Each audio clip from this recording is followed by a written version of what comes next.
He's a numbers guy. Get him, Patrick. Get his ass.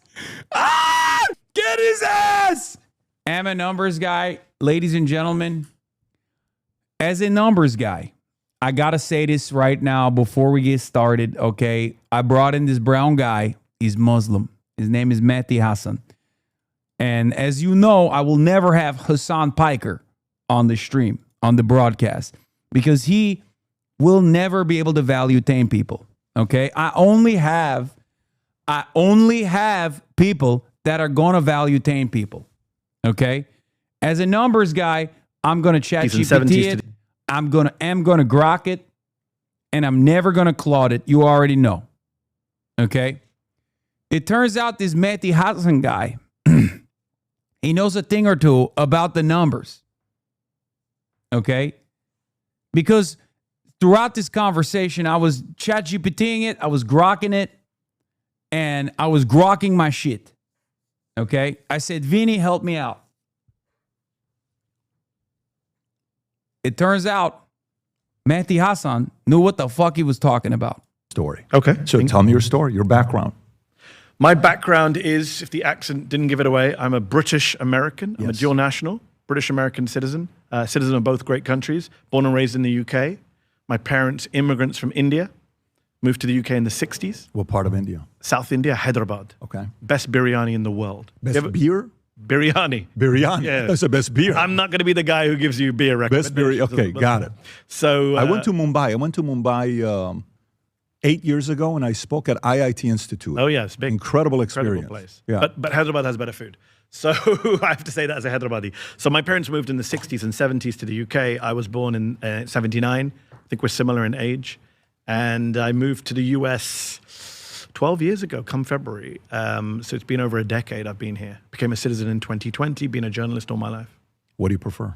UK or, and I know, listen, oh, this Mom's is a watching, controversial question. Just asking, Mother, I don't want to upset Mom, so friends, you don't have to answer family, it if you don't want to. They both have their brilliance. I go back to the UK all the time. I'm heading out there next week. I get to go for work and pleasure. And wow, flex on me, Mehdi.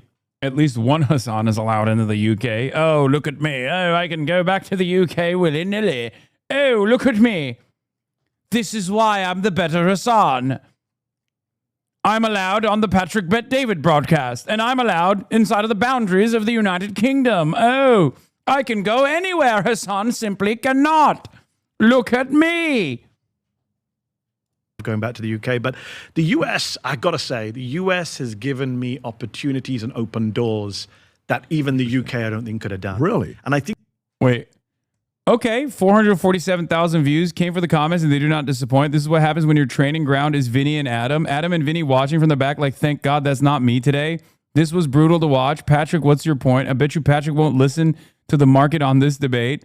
Adam lending Patrick his body bag. Patrick got owned. Adam is going to sleep like a baby tonight. This was almost as bad as Dave Rubin shellacking on Jubilee. You know what's really funny? I genuinely don't understand why these guys like think they can go toe-to-toe with Mehdi Hasan, okay? It just doesn't make any sense. He is literally the maximum debate lord. He is the ultimate debate lord. I have never seen him on the back foot on any debate, even including people that I agree with and favor the ideological position of as opposed to Mehdi Hasan, right? There are some out there. He's just an incredible debater. I mean, he wrote an entire book about debating. He'll lose if he talks about China. No, I've actually had some private conversations with him about China too. Like, because we've tried to figure out like where our disagreements are, but he's just a fantastic debater. Sam Cedar is also a very good debater as well, but I think Mehdi's even faster than Sam is. Like, Sam has a different way of going about it. Mehdi has the talking points dialed in and data points dialed in. Very clean, very sleek, very straight to the chase. In many ways, the cadence is very different than Sam Cedar's. I would say, like, obviously I'm nowhere near as good as either of these guys, but I'm probably a little bit closer to Sam's side as far as like my cadence goes, because I take like the long road and the long approach to explaining things, probably over explain things. Whereas he's just like boom, boom, boom, boom, boom. Here are the data points. I know Zoran well. I've met him a few times. He actually spoke at our anniversary party recently, and I had to speak after him. And I'm kind of arrogant. I think of myself as a good speaker. I got nervous that day. I have to speak after Zoran Mamdani. Wow. What the hell? What am I doing here speaking after Did you feel the Mamdani? energy that he had? He was Muhammad Ali. I'm looking straight there at Ali right Yep, there. yep. He is the Muhammad Ali of politics right now. He is so fucking good. Son of a bitch. He is so goddamn good. And Mehdi is also very good as an orator as well. I mean, these are... With Mehdi, it makes more sense. He's had a lot more practice. Zoran is my age. The fuck am I doing? You know what I mean? Just the energy in the room, people going crazy, his every move, hanging off his every word. He's got that. If he was American born, he would be one of the top runners and riders for 2028 easily. Super capable. But here's the difference between me and Zoran Mamdani. There are many differences. The big one is he has this charming electric smile. He is he's the guy who kisses babies at events. He wins people over. I have what's called RAMF. I have resting angry Muslim face. So when I'm talking to people, when I'm listening, I look mad, right? People have told me this over the years. Producers have told me in my ear, you look angry, smile. Not in a misogynistic way, like said to women, you should smile. But people tell me, smile. Yeah. So for me, running for office, I look angry all the time. Yeah. You can't win like that. Yeah, Zoran is a remarkable schmoozer, okay? You put him in a room, I swear to God, like, I've seen it in person as well, obviously, in private conversations as well, but like, he is so fucking good at making you feel special and rizzing you the fuck up. Okay? He is the goddamn Rizzler. So yes, the Trump situation is unique. I obviously have talked about like the background and how like, Zoran is seen as like an insurgent that, oppose the Democrats, and Trump probably sees a little bit of himself in them. But it absolutely has a lot to do with the fact that he can charm your fucking face off. Straight up. You need the smiling. I'll You're have brown, you need to be smiling. Kelly You a or glazing Mick- motherfucker? No, I mean, I'm honest. I'm honest.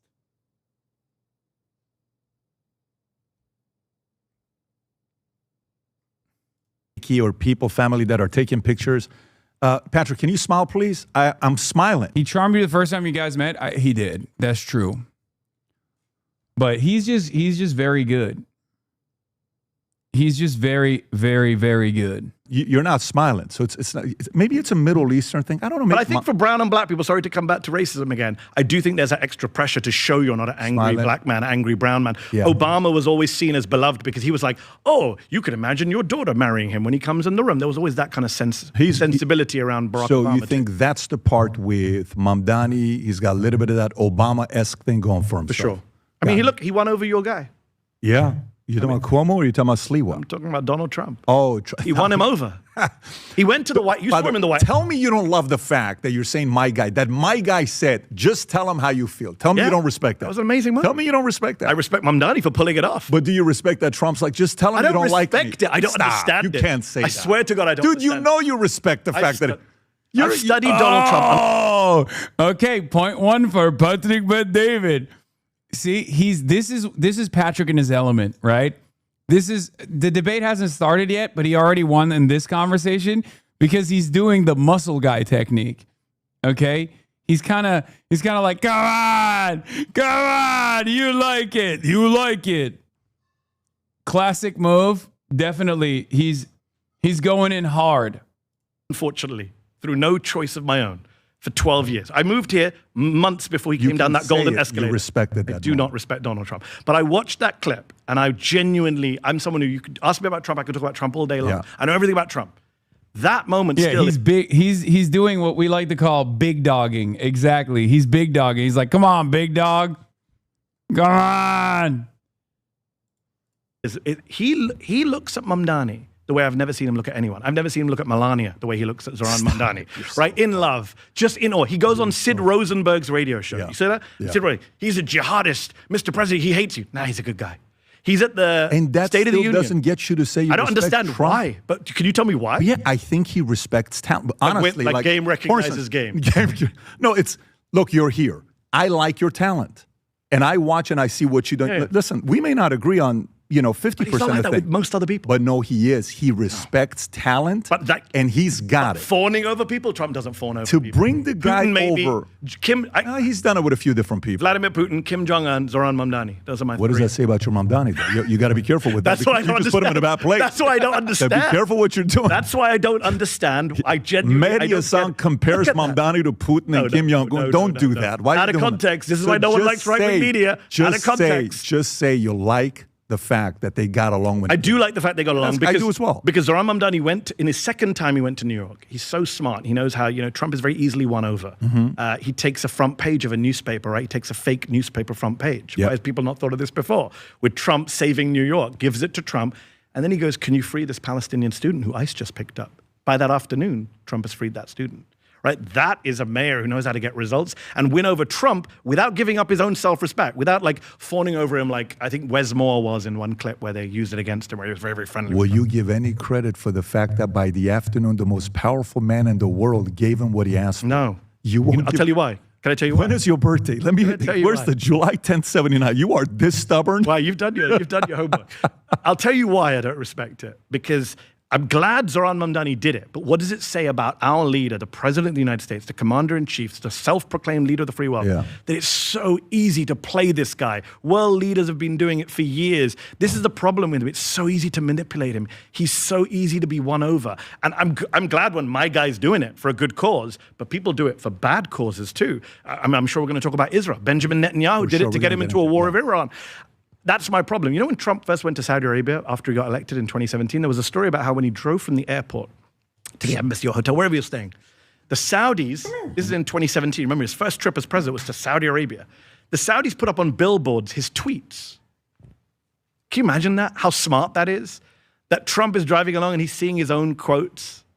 Like, these people know how to play him. They know how to suck up to him. Kim Jong-un. Good quotes or his bad quotes? Like good. They're praising him, right? All right. Every foreign leader knows how you can suck up to Donald Trump. You praise him, and now in the second term, you give him money. You can now bribe the president of the United States. So do you think there's an element, you've never been in sales before, but you're a businessman now, right? Yeah, I'm selling. I have to unfortunately You're now sales. do that stuff. Yeah. And that's subscribe to Dude. Okay, Patrick Bet David wading into territory where he's most comfortable. He's a numbers guy. He's a businessman. Okay, I see what he's doing. He's like a fucking panther. Okay, setting a trap. Mehdi doesn't know what he's arriving into. He's in the Vietnamese jungles.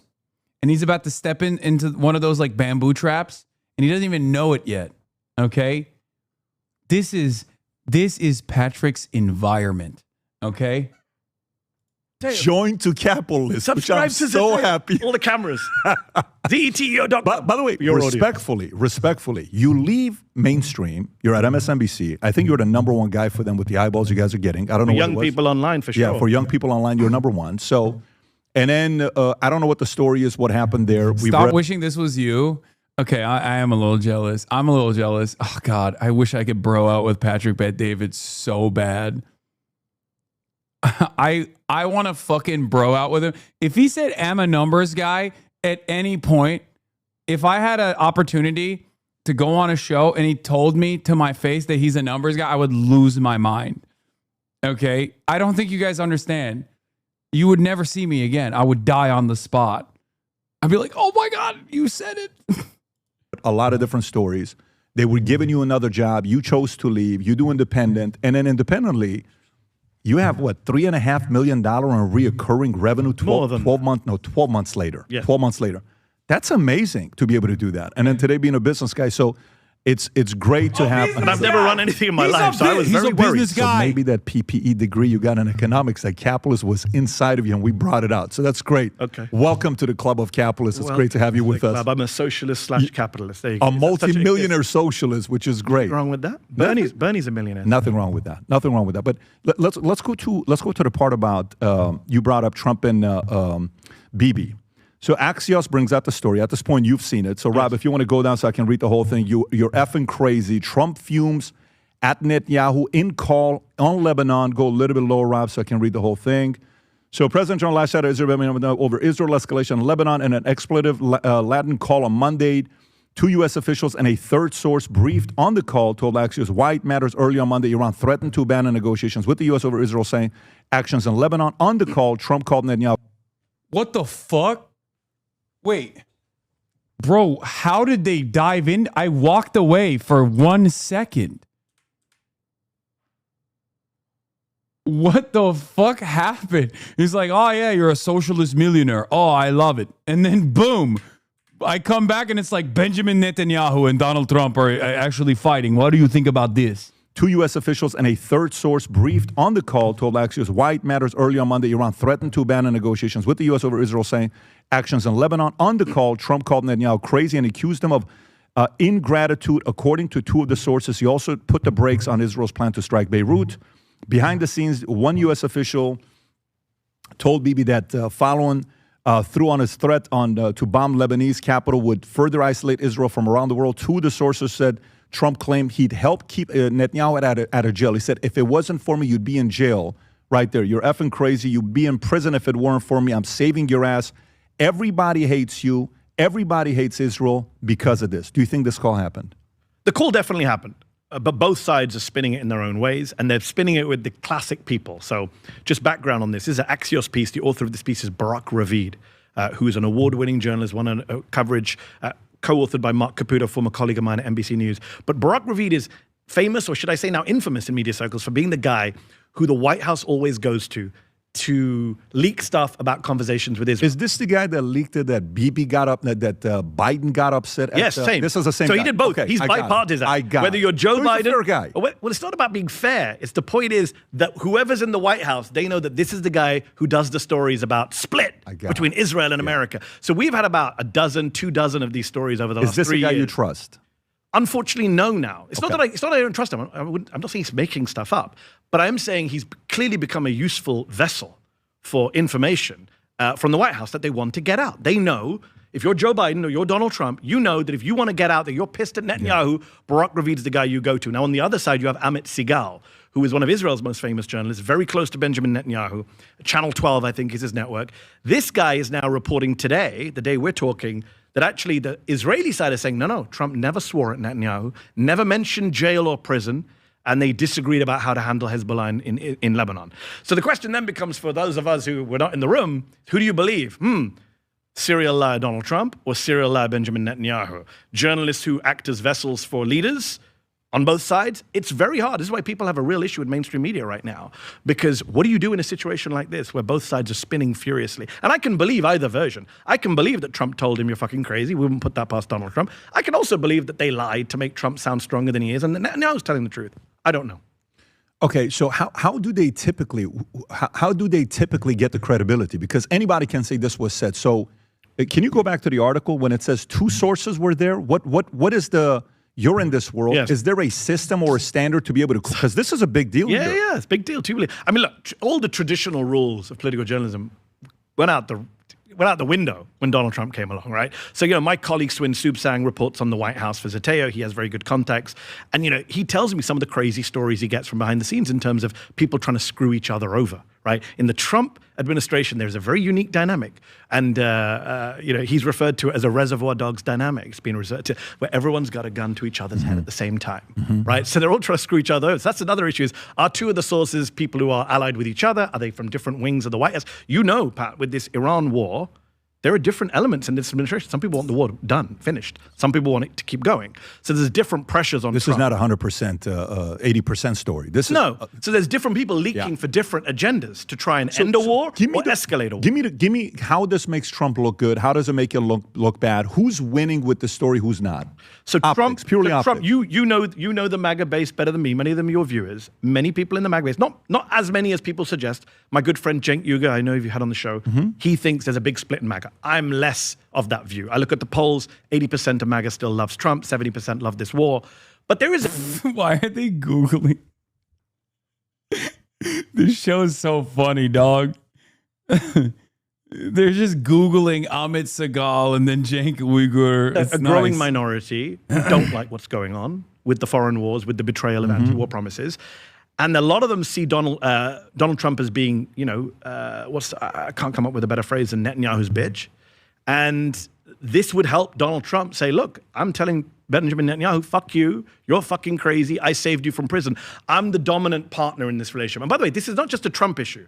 Every American president who's dealt with Netanyahu has come out getting screwed over. Joe Biden got completely screwed over. He gave his entire presidency to save Netanyahu. Look at him today, destroyed.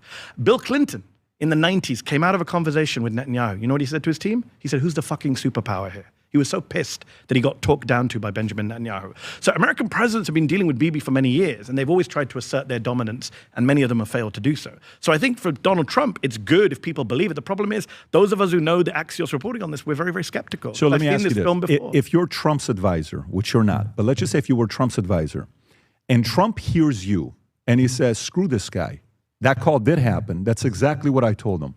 What does he need to do publicly for even a guy like you to say, shit, this happened? That's a great question, because Donald Trump's word means nothing to me. I've been documenting his lies for many years. No one's told more lies than Donald Trump in the public sphere. So actions matter more than words. Same issue with Biden. His people would leak, Biden's very upset with Netanyahu. Okay, but what the fuck are you doing about it? Right? Many of us frustrated with the genocide would say. Same question now. What are you going to do about it? Donald Trump has given Netanyahu everything he wanted, right? Even if this conversation is true, he's saying, I saved you from prison, in the sense that he demanded the Israeli president. Did he? Don't you think he did, though? In many ways he did, because every time this war continues, Netanyahu avoids trial, right? Every time there's escalation in the war, he doesn't have to go back to court. That's right. And Trump has publicly called on Herzog, the president, to pardon him, which he hasn't done yet, but I'm sure he's feeling the pressure from Trump publicly calling him out. So he has helped Netanyahu. But worse than that, you look at what's happening in Gaza, he's given Netanyahu everything he wanted. And this really bothers me, because in 2024, I spend a lot of time pointing out to people on my side, leftists, Muslims, Arab Americans, people in Dearborn, Michigan, who welcome Trump. And I said to them, you're going to get screwed over by this guy. No. He's more anti-war than Kamala and Joe. This is what I was told by Arab Americans who voted for Trump. He will be the anti-war president. Stephen Miller said he won't send our boys to die. Trump said, remember what he said? He goes, Liz Cheney will go to war with Kamala and kill Muslims. I won't. Sorry, They all believe that shit. Then he bombed, 6 countries last year, 7 countries last year. Now he's in a war with... This is 956,000 likes on TikTok. Are we here? Is it happening? Or is TikTok aware of Asmongold? Sorry, that's crazy. I got to see 11,000 comments. Is Kratos not a 40-year-old middle-aged father? What's his point? He's just upset that Kratos had an age-appropriate relationship. This game is going to be amazing. Talking but this is him. Who actually watches this chud? I'm actually crying. Kratos is a middle-aged dad, bruh. You people have respect for Kratos, but not his wife? How sad. This game looks amazing, and I personally can't wait to play it. Oh my God, when normies encounter Asmongold in the wild, it's so funny.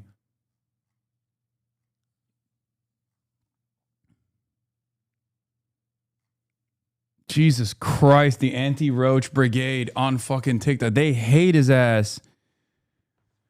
Oh, I forget that we are in a very dark and very seedy corner of the fucking internet where, like, we're surrounded by chuds. We are literally in a sea of chuds. Like, everywhere we look, there are chuds all around us. And because the spaces that we occupy are fucking Twitter and and nope,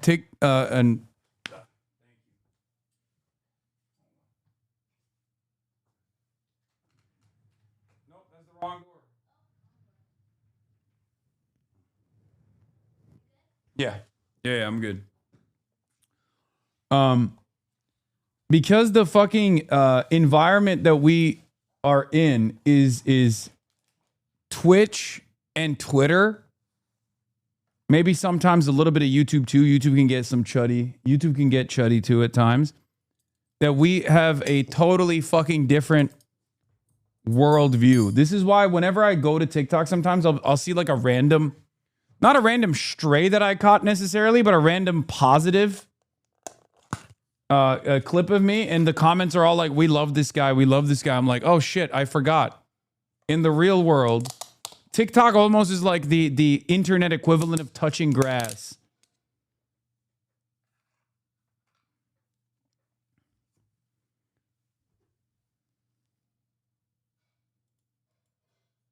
With Iran. In Gaza, he had this ceasefire at the beginning that people were very happy about. But since then, he's allowed Netanyahu to do whatever he wants. And earlier this week, Netanyahu went on camera and he said, we now control 60% of Gaza and I'm going to take 70% of Gaza. Even Biden, Harris, Blinken, none of them said that would be possible. Trump has basically given Netanyahu carte blanche to do whatever he wants in the Gaza Strip. So when your answer to your question is, what does he have to do to prove he's holding? A guy like you. He has to hold. It's impossible to win a guy like you. I will give credit. I'll say it now. On If camera. what? If he manages to get Netanyahu out of Lebanon and out of Gaza, which he won't. But that's what I would want to see, because that's what's happened on his watch. On his watch, Netanyahu's taken more territory in both those places. Right. Prove to me that you actually care about Middle East peace. Prove to me that you have control over Netanyahu and American weapons, and get him to pull out. Because right now, Greater Israel is happening in front of our eyes. Netanyahu's doing the project that far-right Israelis have always wanted. He's taking Lebanon, southern Lebanon. Saying Egypt, he's taking Turkey, Gaza. all this stuff. Who knows what's Next, coming that's next? what you're thinking? Well, if you embolden the guy, what is the lesson of the last 3 years? There's impunity. You can do whatever the F you want, and America will never stop you. Okay, do me a favor. Differentiate between what Bibi's vision is and what Israel's vision is. What do you mean by that? Okay, so for instance, you could have there's a difference between what America's vision is. Yes. Be the greatest country in the world versus what AOC's vision would be if she became president versus Trump, right? So what do you think? Which is the worst country in the world, obviously. AOC, if she's president, she wants America to be number 200. Maybe AOC would be inventing countries to make sure America lasts. Trump, number 1. AOC, maybe like number 60 at first.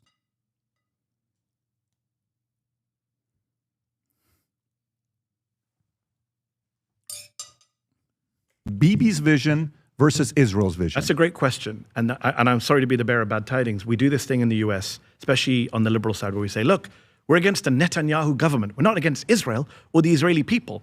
The problem is the Israeli people have made it very clear over the last 3 years that they're totally behind all these wars. There's been no real anti-war movement. In Israel, there's no real... There's a little bit. It's not a big number. It's tiny. It's tiny. You look at the polling, 80% of Israelis support 20% is what I was going to say. every military operation blindly. You look at the polling, some of it's horrific. Yeah, Benji says, nope. The Israeli people.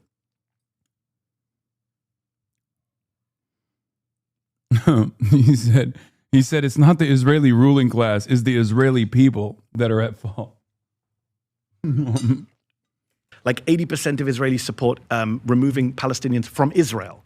From Gaza, and another small majority support ethnically cleansing them from Israel itself, Palestinian citizens of Israel. Israeli society... What percentage was this one? So I think it's 80% say they're fine with getting them out of Gaza, Okay. like forcibly. Right. And there's another majority or big plurality of Israelis Israeli Jews who say even Palestinians in Israel should ultimately emigrate. West Bank and some of that. No, Israel proper, within the Green Line. Got it. Okay. 1/5 of the population of Israel is Palestinian citizens of Israel. So the polling is horrific. There was a poll done last year by Penn State, I think it was, where almost half of Israelis said that when we capture a town in Gaza, we should treat it like the Bible and Jericho. We should kill all the inhabitants, all the men. Like this kind of crazy. So, okay, all these polls, you take them with a pinch of salt. I get it. But anyone you speak to in Israel who's a serious commentator on Israeli politics will tell you that over the last 5-10 years, Israeli society has moved to the right, to the far right, in a way that American society has not. Donald Trump is polling in the 30s right now. Even at his peak, he got 49.8% of the vote in the last election. He's never had a majority. True. In Israel, the right-wing parties, the far-right parties are dominant right now. Maybe in the 90s, early 90s, there was a peace camp. There was Oslo, all this stuff. That's gone now. You could argue about why it's gone. He's not wrong when he says about American society has not shifted to the far right in the same way that Israel has. He's right about that. As a matter of fact, you can even point to the polarization of the Democrats and how much more open-minded Democrats are to more radical, more left politics than they ever have been before. is that? How is that possible? How is it that in Israel, the guy is being that aggressive and his support is getting higher? I don't think his personal support is going. We'll see what happens in these elections. Because you just said 80%. I mean, the war, right? This is what I'm saying. This is why I'm saying Sure. don't focus on Netanyahu. It's a very good cop-out. Even Bernie Sanders, who I'm a big fan of, he often says, Netanyahu, Netanyahu, Netanyahu. A lot of Palestinians say, Bernie, it's not Netanyahu, it's Israel. It's the Israeli political establishment. So if you swap out, I'll give you one example. If you swap out Netanyahu tomorrow with Naftali Bennett, who's an opposition leader, former prime minister, I interviewed him once. Naftali Bennett is also on the right, also likes war, has threatened Turkey, has threatened Lebanon. You've got another opposition leader, Avigdor Lieberman, former defense minister. You know what he said this week? He said, flatten the suburbs of Beirut. We should be going in and don't listen to Trump. So the opposition in Israel are equally hawkish, right-wing. So this idea that it's all about Netanyahu, it's a myth, I'm sorry to say. Okay, so you're saying the two are the same, is what you're saying. On issues of war and peace, yes. I'm sure in some domestic politics, tax rates, I'm sure there's smaller stuff is going to be in domestically within Israel, I'm sure they are. To the war, when it comes down to the region, vision, Israel's role in the region. Tell me what the vision is. If you think, what do you think their vision? Bro.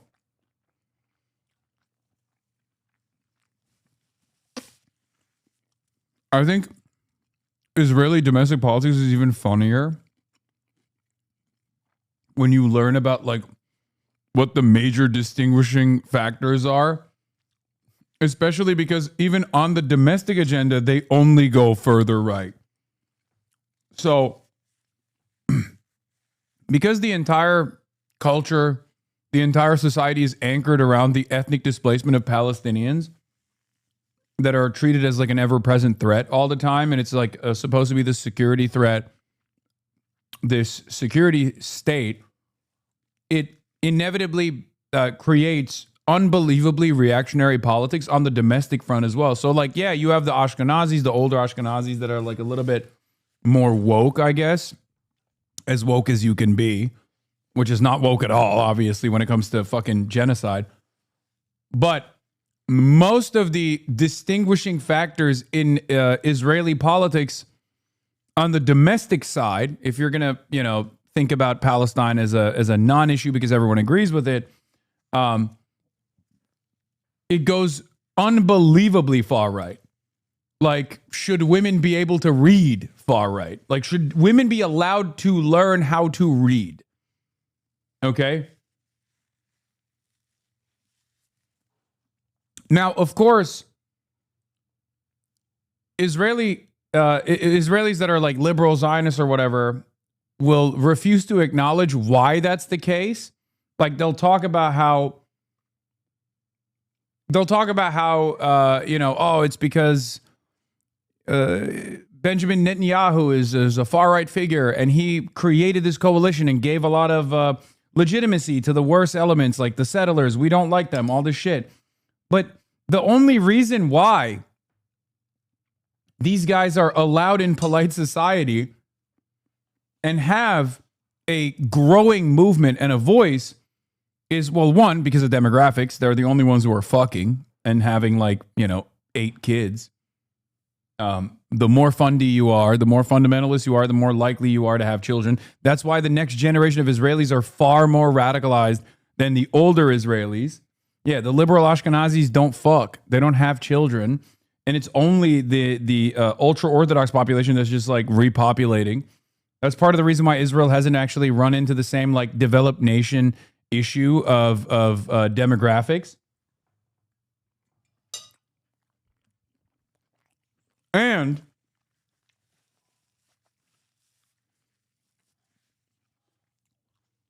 because of their lack of interest in addressing the whole society being anchored around far-right militarism against and ethnic cleansing and justifying ethnic cleansing against the Palestinians, of course, the guys that are more radical are also going to be radical on other shit too.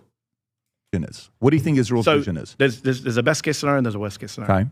Okay. The best case scenario is that they have this idea of we must be in a state of permanent war footing, right? I think there's a phrase for it, I forget the name, combat between the conflicts. There's some military doctrine that says even when we're not at war, We carry on doing preemptive strikes. We carry on doing cyber warfare. We carry on doing assassinations so that Israel remains the regional hegemon. We keep our superiority, our military edge. We let everyone know in the region who's boss, even when we're not in a formal state of war. That's the best case scenario, that this is just a security doctrine that says we will bomb and invade whoever we like just to remain top dog in the region. That's best case scenario. Worst case scenario is it's ideological, that these are fanatical, messianic people who believe that all of the territory is theirs, given to them by the Bible. I interviewed Naftali Bennett in 2017, nearly a decade ago, for Al Jazeera. He was education minister at the time. I never forget this interview. I said to him, we were talking about peace treaties and two-state solution, and he said, the Bible says it's ours. I'd never heard someone say that bluntly to my face. I can't imagine Ilhan Omar going on TV and saying, the Quran says this, right? This guy's openly saying, the Bible says the land is ours. Where do you go with that? There's no debate after that, right? That's just a kind of religious, ethnic nationalist, messianic vision. So Benjamin Netanyahu, even though he's not a religious man, has signed off on a greater Israel. He was asked about whether he believes in it. He said, absolutely. The opposition leader, Yair Lapid, who's a kind of centrist, supposedly a liberal, he was asked after the Mike Huckabee, Tucker Carlson interview. He said, do you agree with Mike Huckabee that all of the territories from the Bible, it's all yours? He said, yeah, our borders are biblical. This is what the opposition leader said. Forget the right-wingers Smotrich and Ben-Gvir. What do you think is the likelihood their vision becomes a reality? Right now, more likely than not, because the United States of America has allowed Israel to get away with a genocide. How long? I mean, long term, long term, no. Long term, it's perpetual war for perpetual peace. And by the way, deep down inside, do you really think Trump wants this war to continue? No. Trump doesn't like long wars. No. He likes short wars. That's why he's been humiliated by Iran, because he thought this would be over in a few days. By the way, nobody thought Iran was going to be able to, not nobody. A lot of people on his camp, when they sat there and talked about it, it is a very fair argument to say that. No, let me make my point on what I'm saying. It is a very fair argument to say that unlike Venezuela, which we... This is such bullshit. Of course, everybody knew this would happen. There's a reason why no previous administration has ever done it. Literally, everyone knew that this would happen. I am not a numbers guy, as you guys know. And even I knew. Why did I know? Because the motherfucking generals, specifically Dan Kane, came out and leaked to the media that this was a spectacular failure if implemented. And he only did that after he couldn't convince Donald Trump. So literally everyone knew that this was going to happen. His analysts knew that this is what would happen, down to expending their standoff munitions that they have developed for their peer and near peer adversaries that they've stockpiled for Russia and China. As a matter of fact, the only aspect that they didn't know, they knew that they would, close off the Strait of Hormuz. That was always an imminent threat. Collapsing the global energy markets. That was always an imminent threat. The only thing that actually surprised even the American analysts was how effective the Mosaic defense structure would be at pummeling American targets. They didn't know how much intel Iran already had. That was one of the major, that was one of the new things that we found out after this, right? We always knew that they had the capacity to close the Strait of Hormuz with relative ease. We always knew that they had a capability to withstand tremendous American attacks because of the missile production facilities that they have underground. The stockpiles are underground. But no one, I don't think, knew exactly how accurate their strikes would be, the Iranian strikes would be. But everyone understood that this would be a very difficult task.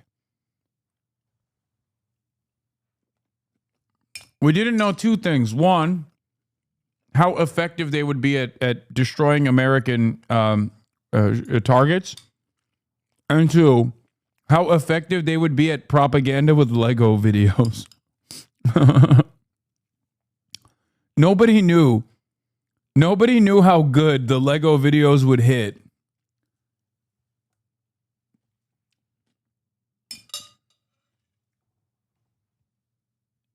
We went in, we got Maduro, and we're out. Most likely, Cuba is going to be the same way as Venezuela, probably even easier when they go through and get it. Sure. Iran showed up strength to the world. Yeah. And you got to give them credit, no matter what anybody says, conservative or on the left. You can give them credit militarily, obviously not politically, but Trump, I don't think we can defend him with nobody knew this, but he did this line recently. Nobody knew they were going to hit the Gulf states. We all knew they were going to hit the Gulf states. They've been saying this That for years. Iran was going to hit the Gulf states. Iran was going to hit the Gulf states. Do you think that's been their doctrine for years. Do you think that unified the Gulf states even more? No. I think we've wrecked our long-term relationship with the Gulf states. Tell me why. I think in private, all of these Gulf states will, in public, they'll say what they got to say, but in private, they know the U.S. security umbrella does not extend to them anymore. They know that even if they give Donald Trump a $400 million plane, even if they put $500 million in his crypto business, Israel will always take precedence over them. Do you think the Gulf states prefer Iran to be led by IRGC, or the story we saw recently with Pezeshkian, who's a moderate, stepping down because he's like everything's being run by. Who do you think the Gulf states would rather have? I think the Gulf states are not a monolith, first of all, Patrick, because the UAE is very different to Qatar and Kuwait, right? But they're neighbors. They're neighbors, but they have different foreign policies. I understand. The UAE is an outlier. The UAE is very hawkish, very pro-Israel, very pro-America, very anti-Iran, which is kind of crazy because, if the US and Israel move on with their lives, the UAE is exposed to Iran for the rest of their lives. Isn't UAE succeeding the most out of most of the Gulf states? Are they?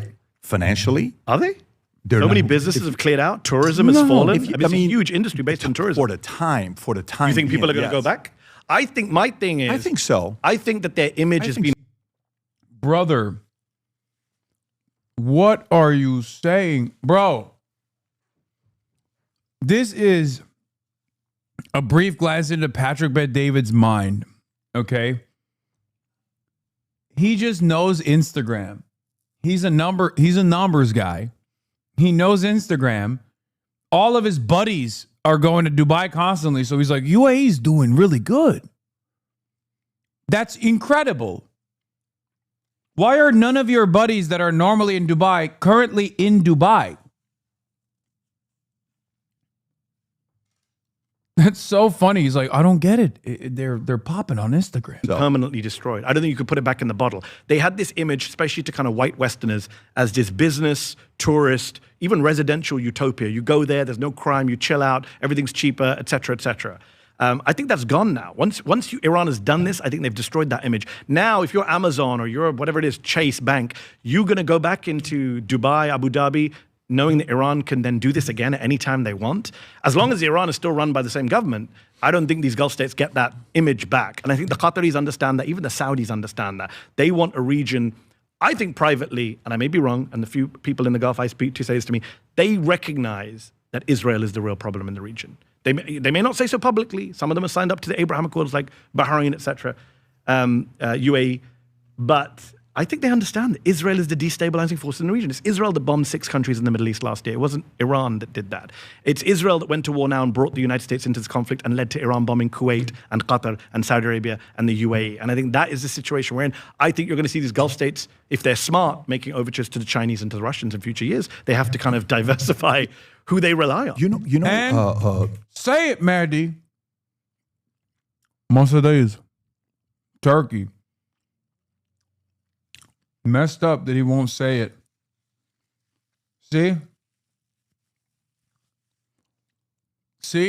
He won't say it. He's afraid of the Turk. Maybe it's me being a Syrian. Maybe it's me being Armenian. Maybe the fact that I lived in Iran could be the reason for this. But nobody, sells Israel as this incredibly powerful organization and brains than those who hate Israel. All they talk about is how powerful Israel is. I don't think there's anybody that's the Don King promoting how smart, intellectual, brilliant Israel is than those. That's cap. Israel is the king of lying about their capabilities. Are you kidding me? I know the argument he's trying to present here was just like, oh, Israel's small being nation. Israel's enemies actually end up fucking up and making Israel look good. That's bullshit. Israel literally constantly lies. Israel lied to Donald Trump.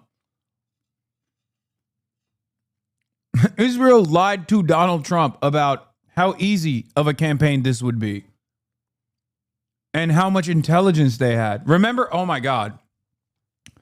Remember when they killed Ayatollah Ali Khamenei? And every fucking mainstream news reporter was like, this was a brilliant act of espionage. And it was like, dude, you killed an 88-year-old guy in his house.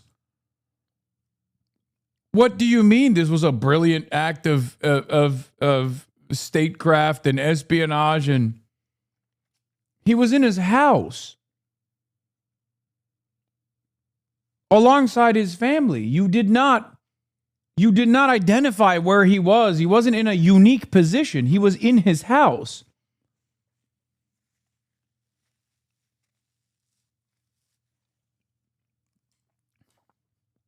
Who cannot stand Israel. Well, I'm not one of those. But if let me just go through the list. I'm not somebody who said Iran would roll over. I said Iran would make Iraq look like Not a walk that, in the but park. I'm talking about right. like how- I warned that Iran and America would not be able to destroy Iran in the way they thought they could destroy Iran. It was insane. It was hubris to think they could do that. I've been saying that for 15 years.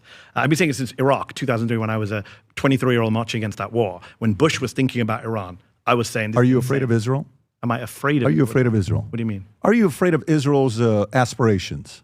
Oh, yeah. But aspirations are different, right? Can they pull it off? I agreed with you that just because they have this messianic vision doesn't mean they're going to win. Yeah.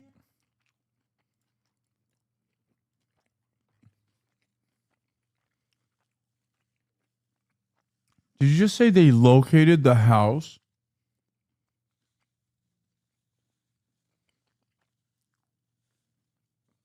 They located the house of the supreme leader?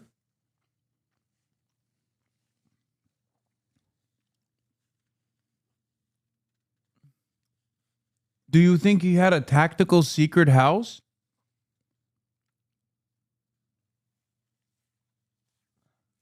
Yeah, guys, stop doxing the president. Hello? Stop doxing the president, please. Many people, do you see that, chatter? People are posting the address of the president over and over again in the chat.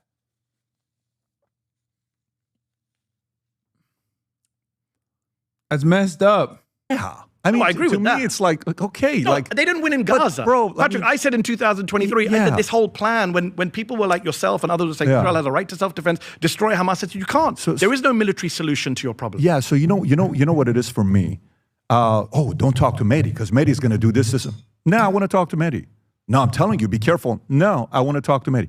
Oh, don't talk to Bibi because I want to talk to him. I wish you had an hour and a half to talk. No, don't talk to Nick. No, don't talk to this guy.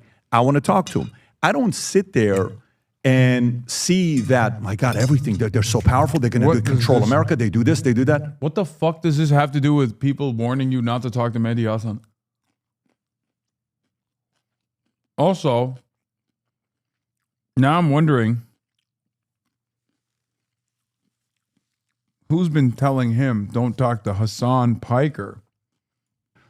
I mean, you kind of giving them too much credit. I mean, you're mixing different things together, though. One thing is militarily, can they win on battlefields? No, not always.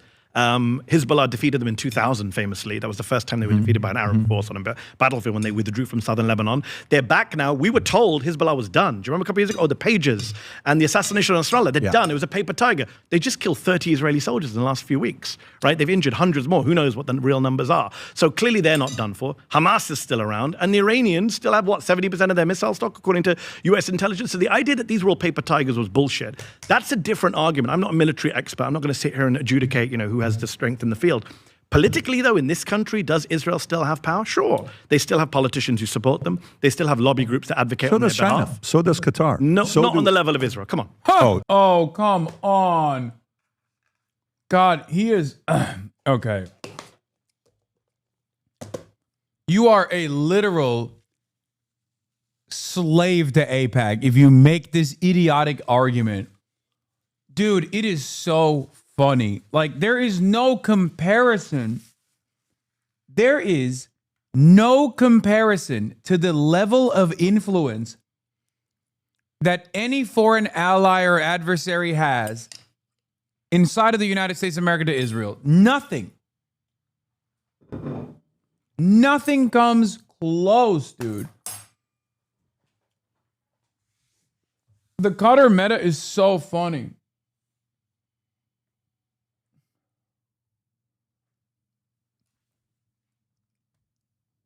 ask you a question. Let me ask you a Go question. on.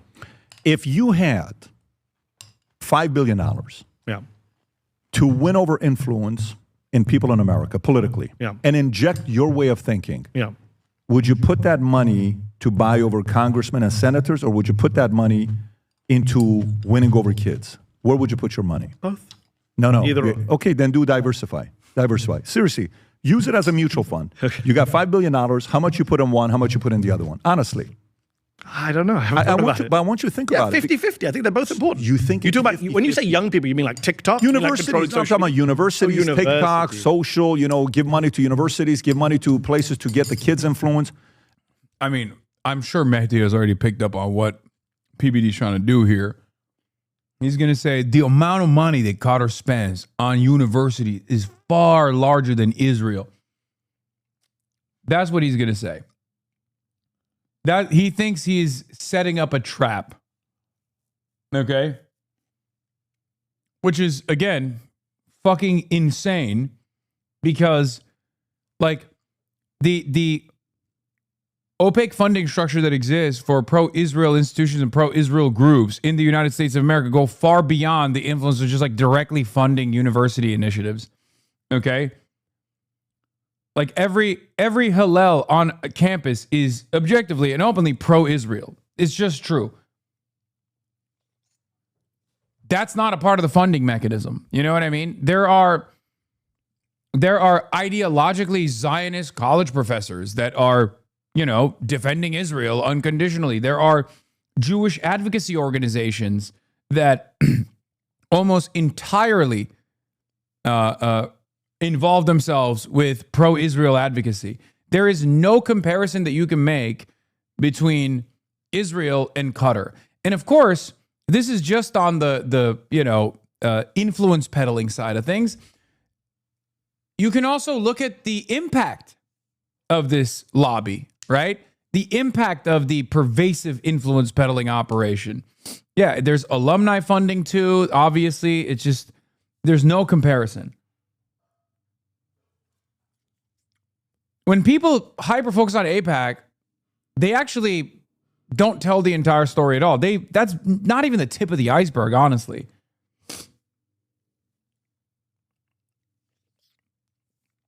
There is, once again, no comparison between Qatar and Israel, and that's precisely the reason why there's no other country that we have a level of allegiance with like we do with Israel. Yeah, in terms of influence peddling, Israel is in a league of its own. After Israel, you have Saudi Arabia, and then further down UAE, Qatar, and then probably China, but none of them are near Israel. Not even close. Not even close, because a lot of first of all, none of them can engage in advocacy in the country without fair restrictions, except for Israel.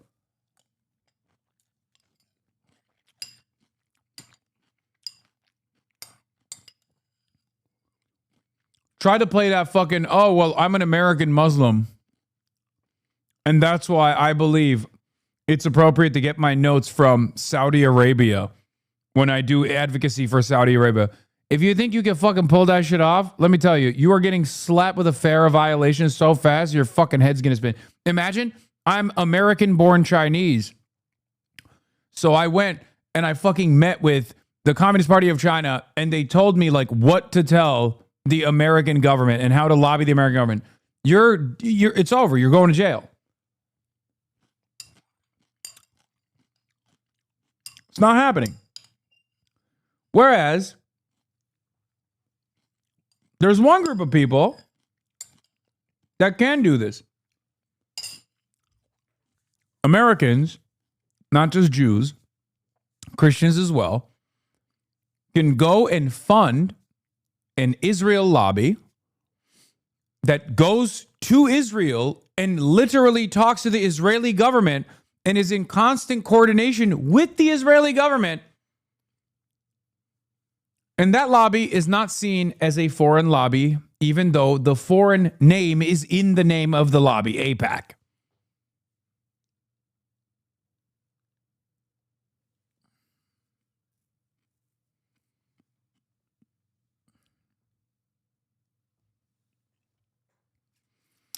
I've seen a new talking point going around that you actually live in Qatar and have investment properties in California with Jank and use that money to fund our enemies. People live in delusion, dude. I'm sorry.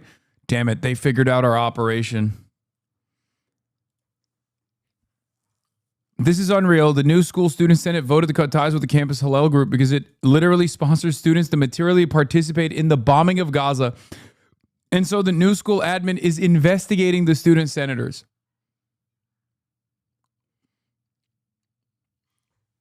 Saudi Arabia is our ally.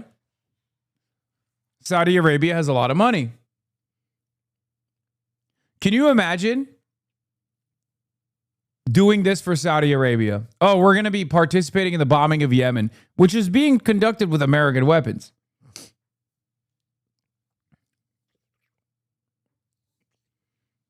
It's ridiculous.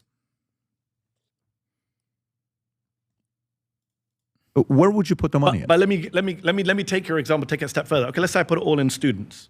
I win over young people. That's already happened. Have you seen the polling? The young people hate Israel. I know. But does it translate into policy? No, because the Congress...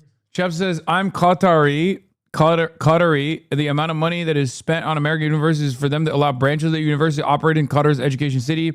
Texas A&M is one of those universities, and it left Qatar because its pro-Israel board hates Qatar. Yeah. Oh, yeah. Israel's economy is fake. I forgot. That's the other side of the story. Israel's economy is entirely fake and also entirely propped up by American billionaires that just basically dump boatloads of money into Israel.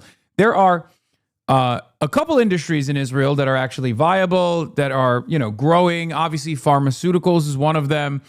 But outside of that, they have nothing. They have no natural resources. And their economy has been fine, all things considered, in spite of the genocide. And there's a reason for that. That's because it is literally like a parasitic tick on the side of the American economy. And the American economy, oh, yes, the Russians too. Before I forget, you're absolutely right.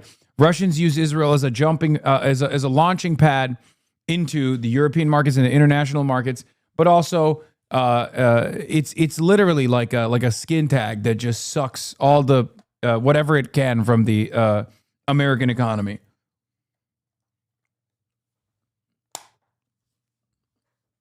Russians use Israel to evade sanctions. Americans have an incredible amount of loyalty to the nation state of Israel, and they will literally just dump boatloads of money.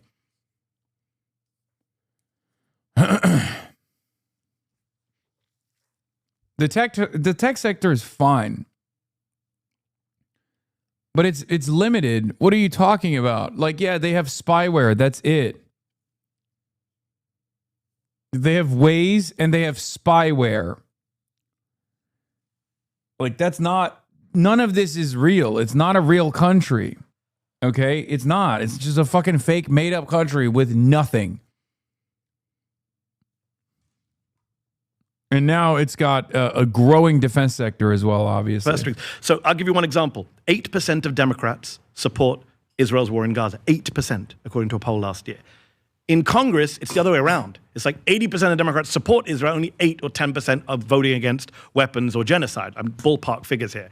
So what's the disconnect? The disconnect is we have a Congress that doesn't represent the public on either side of the divide. I don't think the Republican Party fully represents its base, but more so, Democratic Party certainly doesn't represent its base on Israel, the leadership. You look at these primaries, we're sitting on a day where there's going to be a bunch of primaries.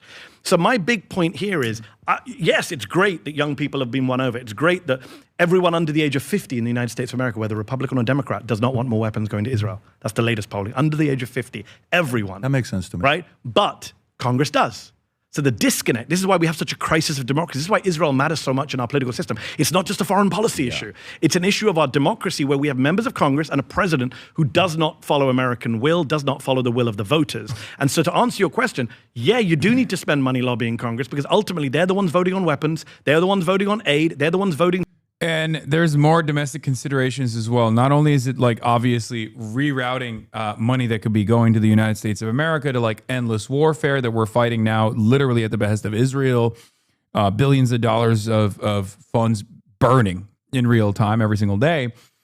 But also on top of that, because of the unbelievable amounts of unprecedented influences foreign country has on American domestic policy, It actually turns into a real fundamental problem in American society, like in regular society. Censorship, First Amendment violations. Like whenever someone tries to tell me, why do you care about Israel so much? It's like, well, there's only one foreign country on the planet that has been able to destroy the American First Amendment, and we'd never even talk about it. We don't even talk about it. Most people don't even know that this exists. In 38 states, the Israeli lobby has directly written and has advanced bills that make it illegal for American citizens to demand boycotts, to demand divestments, and to demand sanctions from the state of Israel. That is a clear-cut definitional violation of the First Amendment. And it's ironic because many of these states are hog states. Texas is one of them. I'll give you an example. In the state of Texas, if you want to be a teacher at a public school, you have to sign a loyalty pledge to the state of Israel that says that you will never boycott, that you will never demand boycotts, divestments, or sanctions from the state of Israel.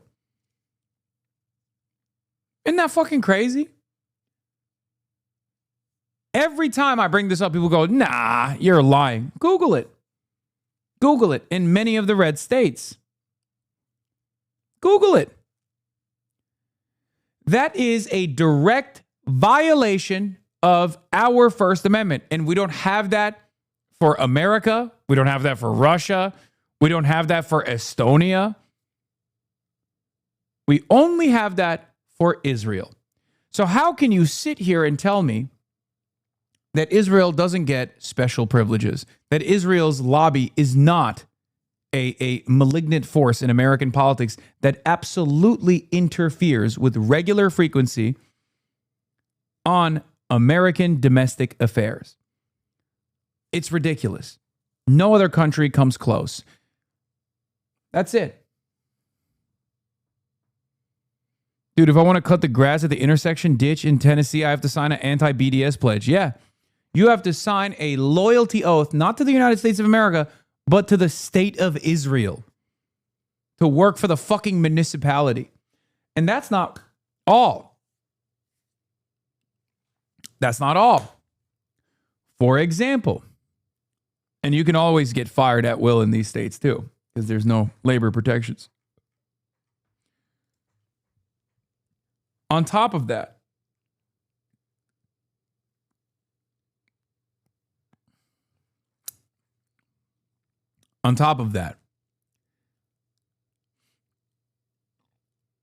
what else was I going to say? There's one more thing that I was going to mention that always fucks people up. I talked about BDS. Oh, there are also numerous at the local level. There are numerous initiatives against protesting Israel, right? They're obviously hidden under hate crime statutes where they claim to be combating anti-Semitism, like the bill that Scott Wiener unironically wrote, championed, and advanced in the state of California. Nothing comes close to this level of direct involvement. Israel, on top of that, also subverts the democratic process. This is precisely the reason why they hate AIPAC Tracker, they hate DropSite, and they called them out by name. Because AIPAC doesn't ever run ads about how much a candidate loves Israel. AIPAC knows how toxic of a brand Israel is, or how little people give a shit about Israel in American elections, right? Or at least for the past couple of years, they knew that nobody really gave a shit about Israel before October 7. So they run ads for candidates that are pro-Israel, and they run ads against candidates that are even like a little bit critical of the nation state of Israel. And the ads never feature Israel at all. No other advocacy organization does this. None. None of the other lobbies do this. Just AIPAC. So not only do they not get restricted as a foreign agent, which they should, but they also actively undermine democracy by promoting candidates, by dumping unlimited amounts of funds to certain races to promote certain candidates and to unseat others without ever mentioning Israel at all. No other country does this. No other lobby does this. American lobbies don't do this for American interests. That's it. There's no comparison. Whenever people say, oh, why do you care about Israel so much? I'm like, why don't you care about Israel? Are you fucking insane? Are you stupid? Are you out of your fucking mind? Are you oblivious to what's going on?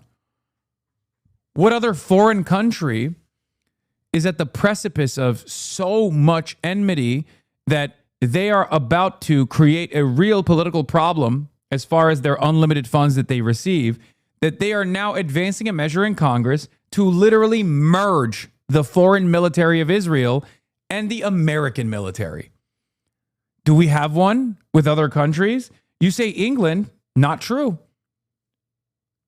Not true. Israel is the only country that gets the latest technology, latest great technology. No other country gets to have it.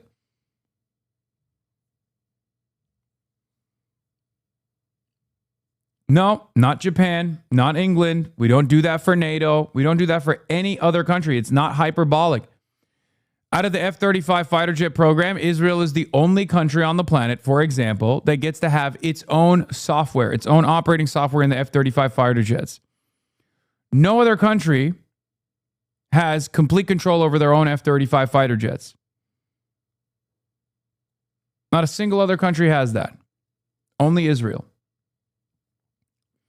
They can get fighter jets, they can get F-35 fighter jets, but none of them have the operating software that is indigenous like Israel. To censor our speech, saying anti-Zionism is anti-Semitism, all of that stuff is coming out of Congress, and people say, oh, Qatar and this. I just gave you an example. The Qataris gave him a $400 million plane. The Emiratis gave him $500 million for his crypto fund. The Saudis have sponsored multiple multi-million dollar golf tournaments at his properties, hotels. Did it come in useful? When it came down to it, he picked Israel. He picked Miriam Adelson. He picked Benjamin Netanyahu. Yeah. He picked AIPAC. He picked Marco Rubio. I don't know about that. He picked all these people. What do you mean? We've seen it with our eyes. I don't know about that. Listen, let me ask you this. Do you think, and by the way, you didn't answer my question.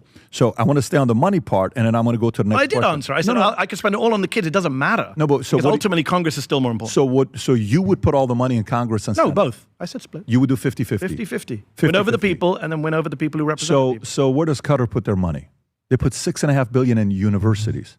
Where does China put their money? $5.5 billion in universities.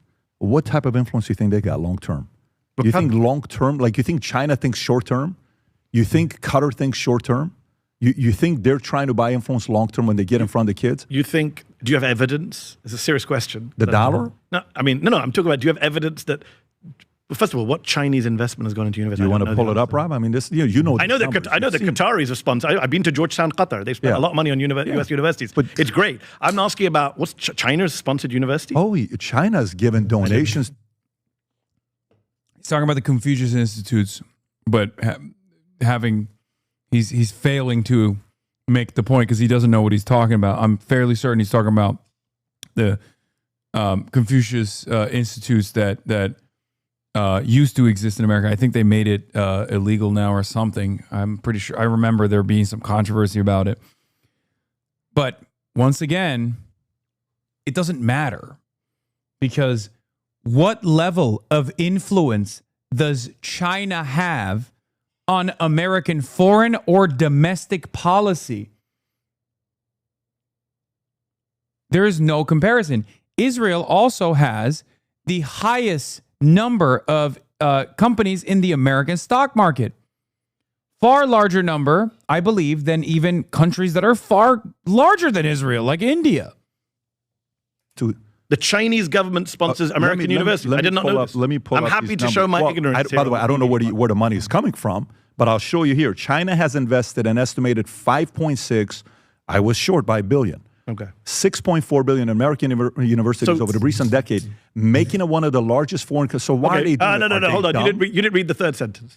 Which is what these funds research. You think research partnerships with the Chinese is making kids on campus pro-China? No. It's not what I'm saying. Okay, Mehdi, you're very smart. So you went to Oxford. You got the PPE degree. It's like not the PPP loan. You got the legit PPE degree, right?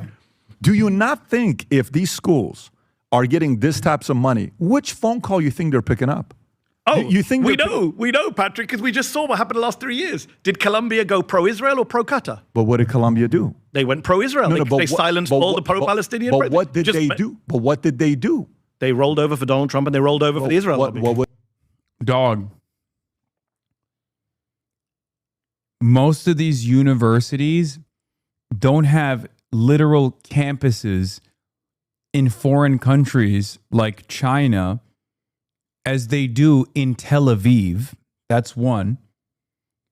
Most of these universities' alumni, even if they are fucking Chinese, are not actually making administrative decisions at the behest of a foreign nation like our American alumni are, okay, at the behest of Israel. That's a huge part of this problem. Some of this stuff is not going to show up for a numbers guy to find out after ChatGPTing it. Okay, after grokking it, ChatGPTing it, grokking it.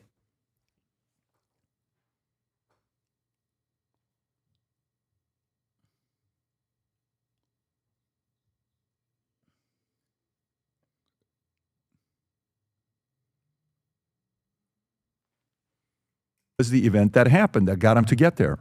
I don't know which event. Why did they do that? I don't know. I don't know where you're going. You follow the stories. You tell me, who was it? It was 3 universities, right? Columbia was one of them.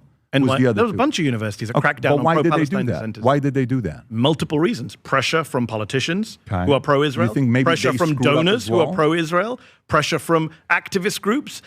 This whole ridiculous debate where we conflate criticism of Israel with anti-Semitism. I remember when I launched... I'm not with that. Just so you know, like in Florida, when they're saying you can't debate and criticize Israel, I'm not part of that camp. Not just that. DeSantis is one of the many governors and Republicans I'm not part of that who have camp. said that if you're an American business that engages in BDS, you can't get contracts with the state. That's insane. That American business can't do what it wants to do. But by the way, what I'm trying to tell you is I think the reasonable people are not with that.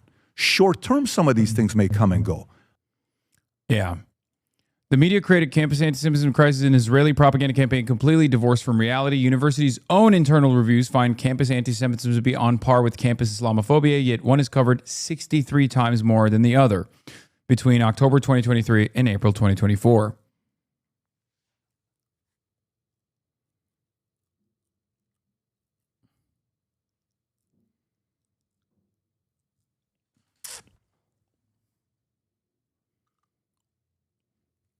Yeah. Chicago professor was just suspended after assignment mentions Palestinians. Okay. We call it the P word. Chicago professor suspended after assignment mentions Palestinians. School of the Art Institute Chicago professor put under investigation after student complaint about a case study. Professor in the U.S. was just suspended for mentioning Palestinians just days after Hasan Piker was barred from the U.K. for condemning a genocide. Your rights are being stripped away in service of Israel's impunity.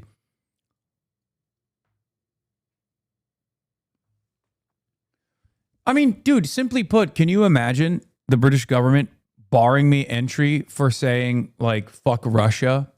You know what I mean? For saying, I don't like Poland, criticizing Estonia, Lithuania, any other country.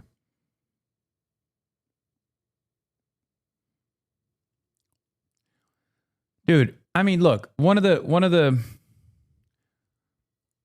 the better examples of this is, ironically enough, Daniel Biss's gubernatorial run against J.B. Pritzker. When he was running against J.B. Pritzker, his lieutenant governor pick was DSA. His lieutenant governor pick was DSA, and therefore, DSA Chicago at the time was pro-BDS and still is. 2018. He dropped him. There was controversy around the fucking lieutenant governor pick of a Jewish liberal Zionist who was running for governor with family members who live in Israel, and his hand-selected lieutenant governor pick was DSA, and therefore was on board with BDS. and they dropped him. Daniel Bliss dropped his ass. What other country has this level of involvement with the lieutenant governor pick in Illinois, in the state of Illinois, who has like no guarantee that he's going to win anyway?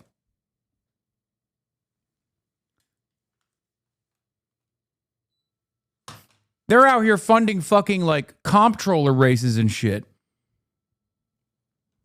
Ridiculous. Long term, they're not. I had Randy, what's his last name? Randy Fine. I had him on and I asked him the question about where he's at. I think you may have even tweeted something about it when we talked about it. I asked him a couple questions, pointed whether he was pro-America, America first, or Israel first. If you're in America, hey, I have a problem with you not being America first, but I want to go back. Oh, yeah. Randy Fine was being honest with you when he said America first, right? Come on, man. Back to this. If they give $6 billion, you think they're dumb that they're just giving $6 billion to universities? You don't think they want things in return? No, you don't think everyone. I think you made that point earlier. There are many lobbies trying to get their way. I'm not disputing that there are many lobbies. In fact, I'm the one who says, let's not treat the Israel lobby as a unique lobby. People are like, oh my God, AIPAC. I always say AIPAC, NRA, great, all of them. Big Pharma, all of these people. All of them. I want to get money out of politics.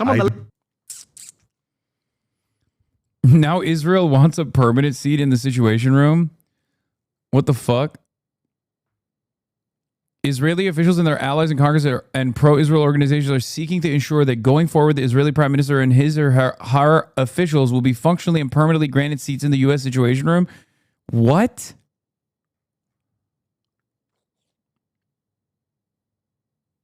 Oh, this is with the NDAA? I mean, it would be anti-Semitic not to, right? I think it would be anti-Semitic not to do this. So obviously we have to, right? But hey, guys, Patrick Bet David thinks China has the same level of access in the United States of America. So let's endlessly pontificate on that issue.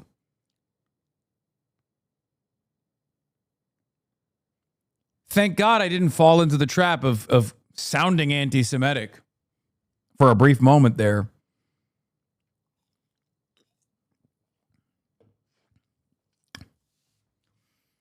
There is something poetic about all of these fucking groypers who were like, I'm not dying for Israel. That's why I'm not voting for Kamala Harris, who are literally going to now die for Israel.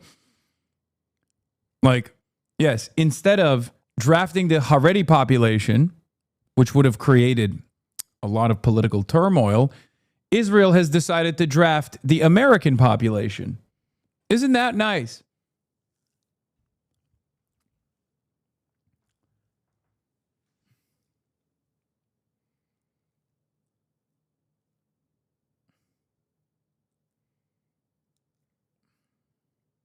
As well. I'm a Bernie, Elizabeth Warren. I want to get money out of politics. Let's get rid of Citizens United. Yeah, Citizens United, West Supreme Court decision. Yeah. Okay, so, but let me come back to your direct point about influence. Like the members of Five Eyes don't even have that? Buddy. Huh. Buddy. What the fuck is the Five Eyes in comparison to the level of unprecedented access Israel gets? Come on. Those are vassals. We are the vassal at this point with Israel's interests. I'm not disputing that they're spending money, they're lobbying, everyone's doing it. I'm saying Israel's winning, and the evidence is what's happened. See, I'm saying Israel's losing. I've not only do I have a kid in college, I have multiple Muslim friends, leftist friends with kids in colleges. Kids are now Jewish. I have kids who've been arrested. Yeah. I have kids who've been doxxed. I know kids who have been suspended. I know kids who have been expelled because of their criticism of Israel. I watched a video of Rumeysa Öztürk, a young Turkish student at Tufts, be picked up by 8 ICE agents and detained because she wrote an op-ed in her student paper saying we should divest from Israel. And Marco Rubio had her detained for a year, right? So don't tell me that Qatar is winning this argument. Qatar is not winning the argument on campus. So that's just a complete, last 3 years is a complete denial. I get your argument, but I would dispute it in the following way. Everybody is... You are delusional, man. Okay, Mehdi's being way nicer than I would be at this point, by the way. I mean, I've already brought up a bunch of talking points here as like, I mean, but like, come on, dude, come on. This is one of those things that like, even the dumbest guy you know would be like, I don't think that's the case. Okay? The dumbest guy you know heard his favorite content creator, Patrick Bet-David, present this argument and went, I don't think that's the case at all, and I don't trust you anymore. Trying to win influence. Everybody. Agreed. And they're spending money. So Agreed. no matter what it is, We agree. everybody. But the question is, whose money is working and who's not? The part where I go that's not working is, do you think Israel's popularity in America has increased or decreased in the last 5 years? No, because that's a different argument. That's because people saw a genocide live stream to their phones. Also, does it even fucking matter? We literally don't have a real democracy.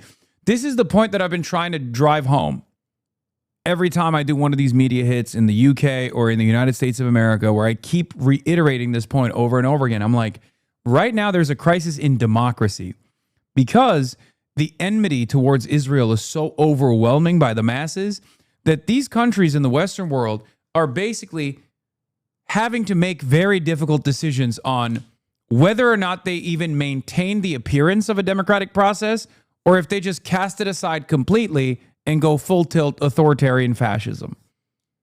Okay? Because eventually people are going to keep demanding, keep protesting. Protests are going to increase in their intensity because you can't put the toothpaste back in the tube. And at that point, people are going to start realizing, okay, what the fuck is democracy at all? What good does that do for me? You know, I've been out in the fucking streets. I voted. Nothing works. And eventually, they are no longer just going to oppose Israel. They're going to oppose their local governments, their domestic, their state governments. They're going to oppose the concept of democracy in and of itself. This is a real violation of the social contract. And I don't think those in power understand what they are teaching people.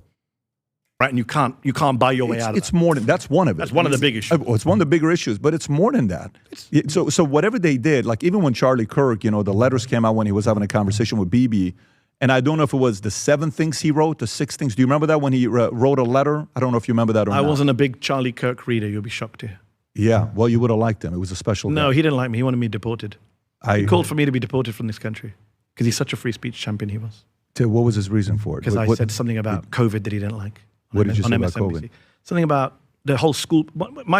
What difference does it make, Patrick? Are you going to fucking agree with Charlie Kirk and be like, you know what? He was right. You should be deported. Like what? Again, are you a defender of the First Amendment or not? If you are, then you recognize that Charlie Kirk was wrong to say that. God damn. Position on, lockdowns, vaccines, whatever it was, he didn't like it, but instead of debating me on it, he said, who's this guy? He should be deported from the country. Can you tell me specific what it was, Rob? Rob can pull it up. Can you There's find a out? lot of. Now, if you said something crazy shit on Twitter and he responds back to you, hold on. Even if I said something crazy, the he can First say Amendment, crazy too. First Amendment doesn't cover but his crazy. First Amendment he can also say that. But That's you part think of you his should First threaten Amendment. people with deportation? I don't know. You said some crazy shit. What did you say? No, I didn't say anything crazy. I'm just saying. Even let's say I did say something crazy. No, but even let's if just I say didn't he say anything said- crazy. But let's just say he said that. That's his freedom to be crazy. Of course, it's his freedom. Yeah. I'm not going to like the guy. You're like, I would have agreed with that's him. a different That's how we story. got No, onto no, Kirk. I I'm get like, why would I it. agree Yeah. with the guy who hated Islam? No, you don't have to. He hated Islam, and he wanted me deported. That's a different story. That's a different story. But by the way, Rob is fast. Rob is fast. We need you, Rob. Charlie- This is speed. Charlie was a phenomenal guy. But let me go back to it. We'll have to agree to disagree. Yeah, that's totally fine. So, but where was I going with this? We were talking about influence, and then we went to universities. What topic were we on?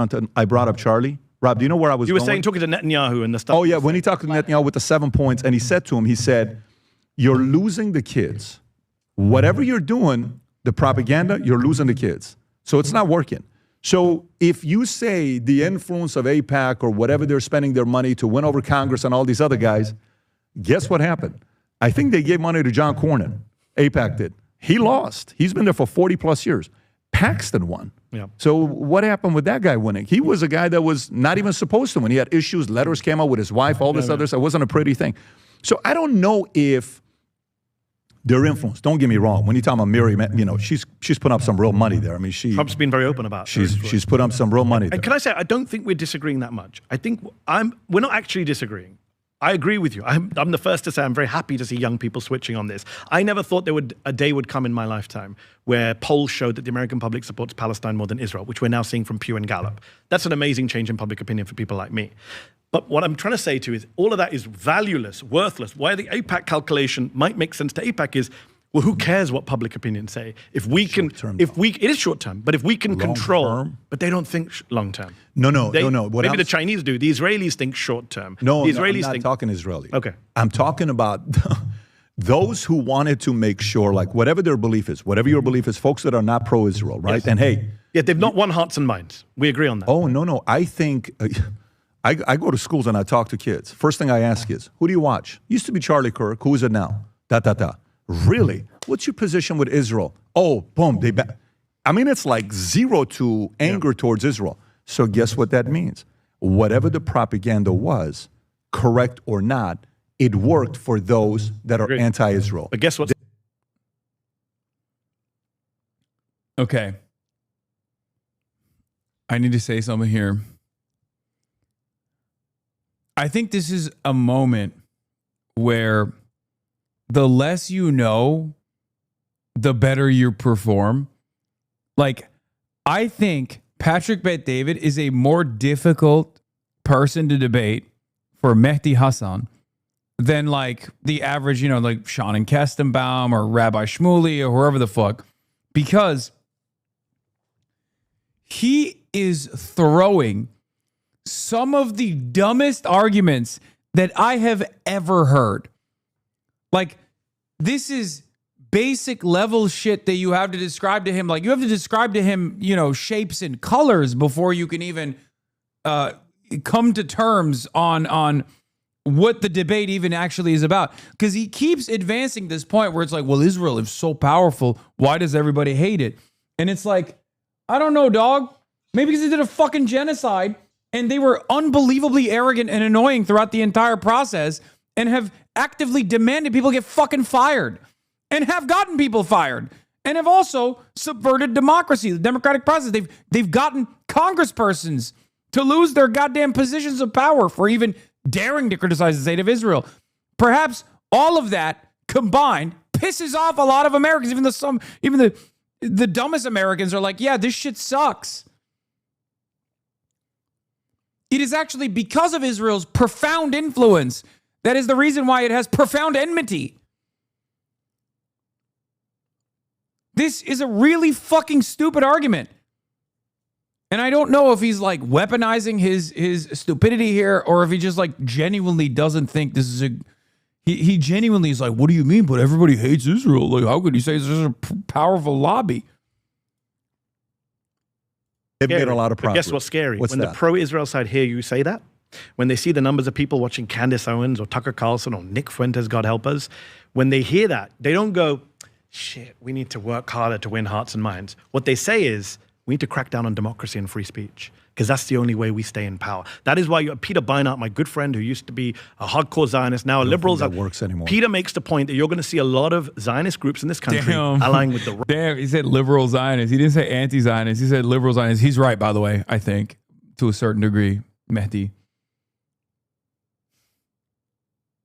Right. Traditionally, okay, American Jewish groups have been pro-Democrat, liberal. Yeah. But now they're allying with Trump and MAGA because they see a way of suppressing speech and joining with authoritarian forces because they can't win the argument fair and square. I think that's a mistake. It is a mistake. But that's what they're doing. Jonathan, I understand that. But what I'm saying to you is it's very important to win over the kids. Very important to win over kids. And when I see China, Qatar putting that kind of money in schools, their long-term thinking is let's win these kids over and then let's see what happens. So I don't think Israel is winning when it comes down to winning over. Did you see the Jerusalem Post conference in New York this week? No. They hosted a conference that ties in with the Israel Day crazy parade. They had Ronald Lauder, the Estee Lauder guy, the billionaire, giving a speech. His son-in-law is the Federal Reserve guy, Kevin Warshie. I can't remember his name. Is he Jewish? He's Jewish? Ronald Lauder is a very leading figure in the American Jewish community, big supporter of Israel. He gave a speech at Jerusalem Post conference, and in that speech, there you go. He said that Mossad and Shin Bet, the Israeli intelligence, domestic and foreign intelligence, should be working hard to get American kids to support Israel, influence operations. Openly called for it in a speech. There's a clip doing that. It's insane, right? So when you're talking about, this is what I'm saying to you. It's not that they don't know what's happening, but their solutions are so batshit crazy. Go back to that story. And so authoritarian. Israel is losing the information war. So they get it. They agree with you and me. Yeah. But their solutions are scary as shit. They're authoritarian. It's not going to work today, though. I hope it doesn't work. You know why it's not going to work today? You know why it's not going to work today? Why is it not going to work? Are you with MSNBC today? No. Okay, where are you at? I'm independent. What can you talk about? Anything I want. Anything you want. Yeah. As long as you don't say something crazy that you get a strike on YouTube, you're good to go. Yeah, but that's the thing, right? Look at TikTok. When Mitt Romney had Anthony Blinken on stage, do you remember that famous conversation a couple of years back? And he said, everyone was like, oh, they're going after TikTok because of China, because of China, because of China. And Mitt Romney just sits with Blinken and says, every time I go on TikTok, you see 6 times, 7 times as many pro-Palestinian posts as pro-Israel posts. We got to do something about that. Blinken's not. I'm like, Mitt, you're not supposed to say that out loud. You're supposed to say that in a smoke-filled room. He said it on stage, right? Damn, he's just fucking, he's wearing him down at least. Here's what's interesting about that story too. You guys notice how that never got any coverage whatsoever?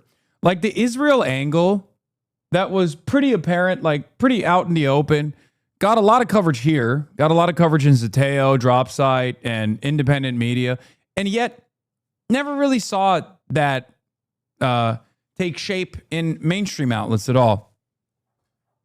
Wonder what that was about. Interesting. They're about to talk about you? Hell yeah. He made it clear that the TikTok, taken over TikTok by the Ellisons and co. was always about Israel more than it was about China. And that does worry me because you could say, oh, well, I wonder today if, God forbid, the genocide restarted today at the level it did in October 2023 after the horrific massacre on October 7th, what would we see on our social media screens today? I think you'd see much less than you saw in October, November, December of 2023. So if you, okay, fair on what could happen there. But to me, I think the independent content creators, Israel wasn't used to these guys 20 years ago. And this is a very different game. Yeah. Who's he talking about? So they were not accustomed to these guys coming on and not meeting anybody and just sit in front of the computer, play video games and talk. And nowadays you have streamers. Streamers are influencing kids. Gamers are influencing kids. How long this is going to last, I don't know. But look what the UK government just did. Who are you talking about? Cenk and Hasan. Cenk and Hasan. Yeah. So again, that's the short-term crackdown. We can't win the What was argument. the reasoning, by the way? What did they say? Anti-Israel. But what was a specific They didn't thing? give a specific as far as I'm aware. Well, I mean, UK, you know your country. I didn't How many see. times? I haven't seen the details because Rob, do you know I know that they didn't say, look, banned for criticizing Israel. They say. I don't know what the UK government has said. But they're saying this. You don't know if that's the position. I don't know. I don't know the exact. But my point being, this is exactly what we just talked about, which is, again, we can't debate with Hasan Piker, the streamer, so we just prevent him from coming to speak. You can do it here, though. This is specifically in UK. But my point is, but they do it in reverse, right? So with the UK, you pressure the UK I don't know government. about Cenk, but you want to pull up some of the stuff Hasan said? You want to give him feedback on what he said? Like, I give him feedback. I know Hasan very well. Have you heard about some of this stuff? He knows that he said some capitalist blood on the, he said some outrageous stuff. He said, he knows is he the guy that's a lot of stuff is quoted happen again or something? No, what he said. Okay, come on, hold on. What Can he you said, just pull up the crazy shit he said? No, hold on. I'm not going to I know you're going to do. Yo, get his ass! Get his ass, Patrick! Get his ass! Yo, cook him! Cook his ass. He's a fraud. Pull the clips up.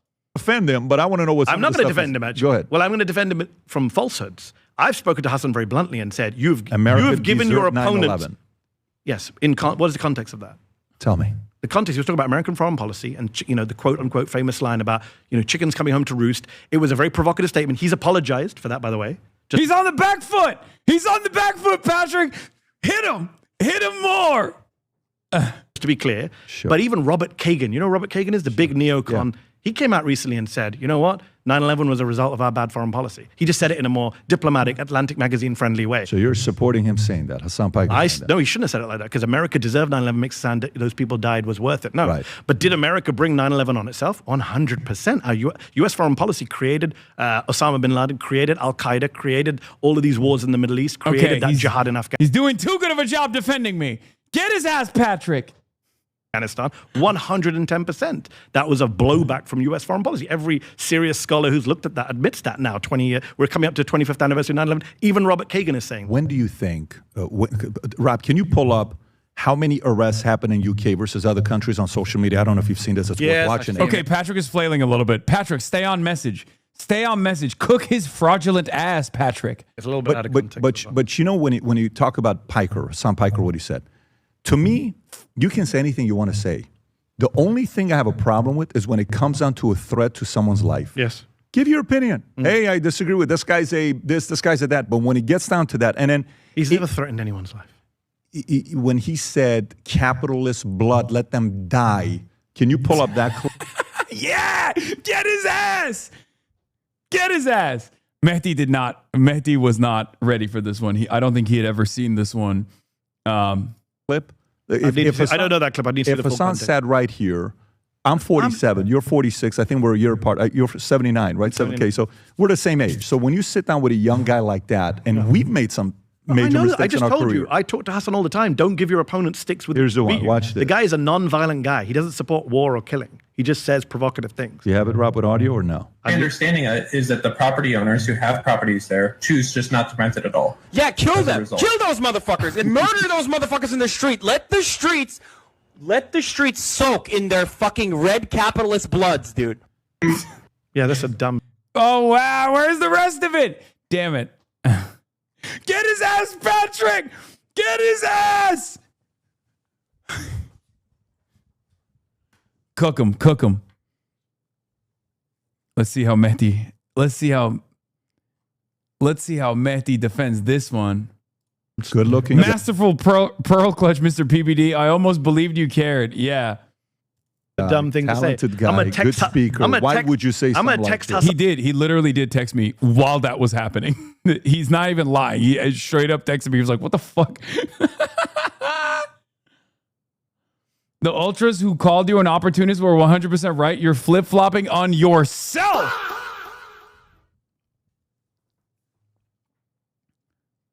I just ChatGPT it. I'm a numbers guy. ChatGPT told me this HasanAbi guy, very dangerous.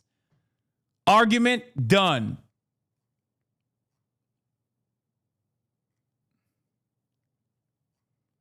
Why are you hating on Mehdi? He stood up for you. Man, I'm fucking joking, dude. What are you? God damn it. How can I make it more clear that I'm fucking joking, chatter? I'm literally defending Patrick Bet-David shitting on me. What the fuck?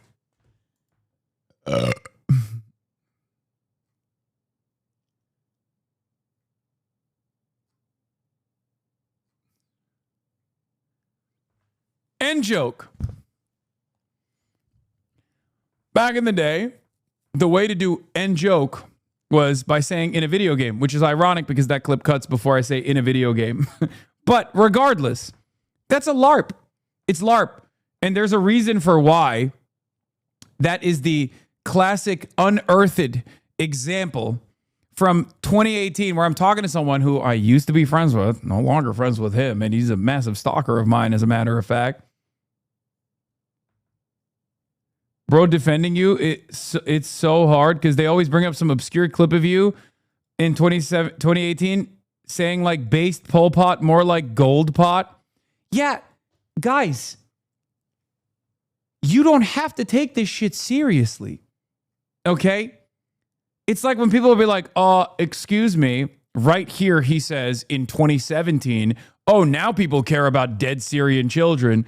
And it's like, you do understand that they are deliberately robbing everything of its context on purpose. Like this is not an active policy that I'm implementing or initiating. I'm literally talking to a landlord at that point. It's LARPing. Who gives a fuck? No, Mehdi was like, I've never seen that clip of you. You sound so angry. That's what he said.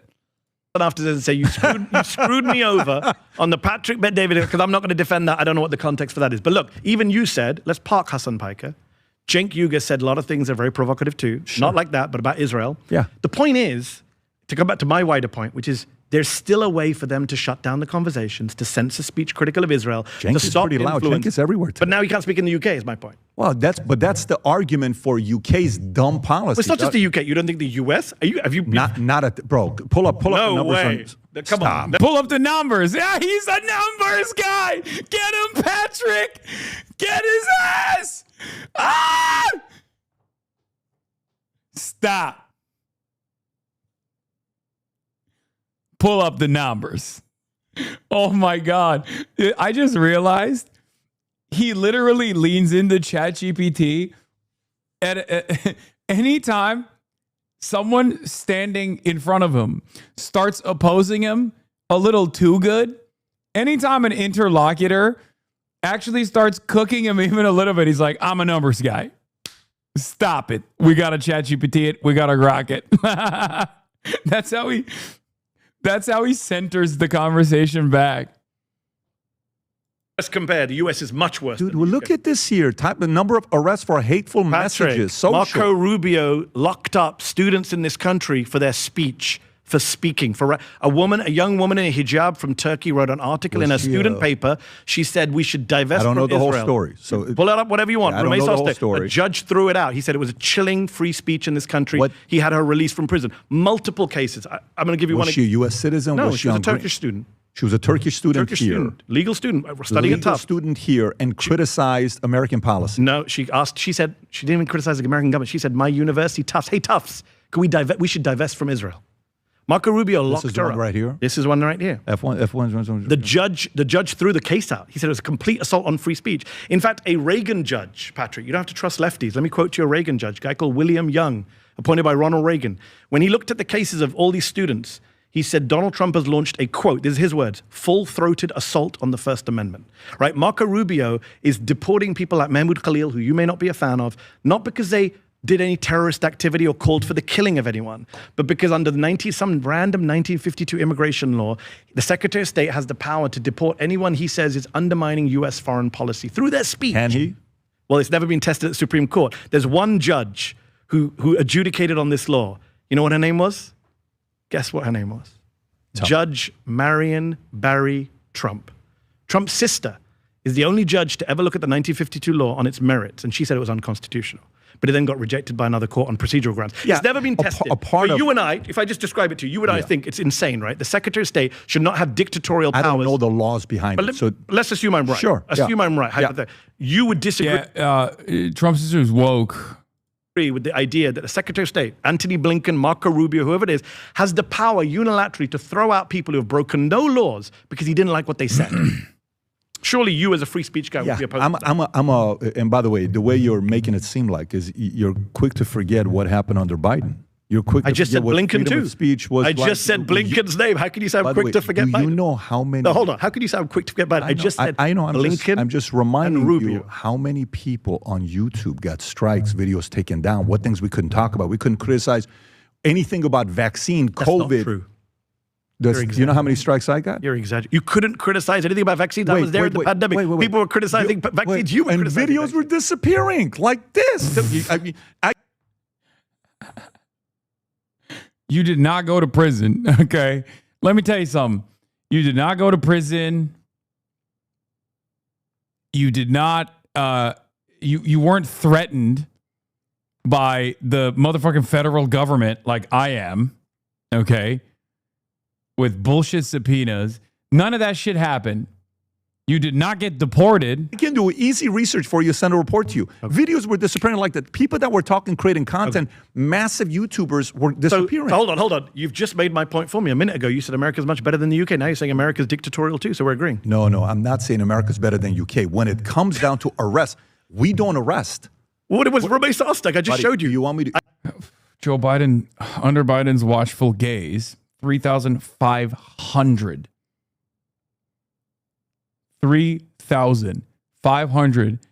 peaceful campus protesters were arrested. Okay, so yes, we do arrest people. You're fucking wrong. That was just under Joseph Robinette Brandon, mind you, who's also just as bad as Donald Trump is on this issue. Okay, let's be fucking real. 3,500 just student protesters. No students were arrested. What do you mean no students were? 3,500 students in the United States of America during the election cycle under the Biden leadership by local police departments were arrested for exercising their First Amendment rights.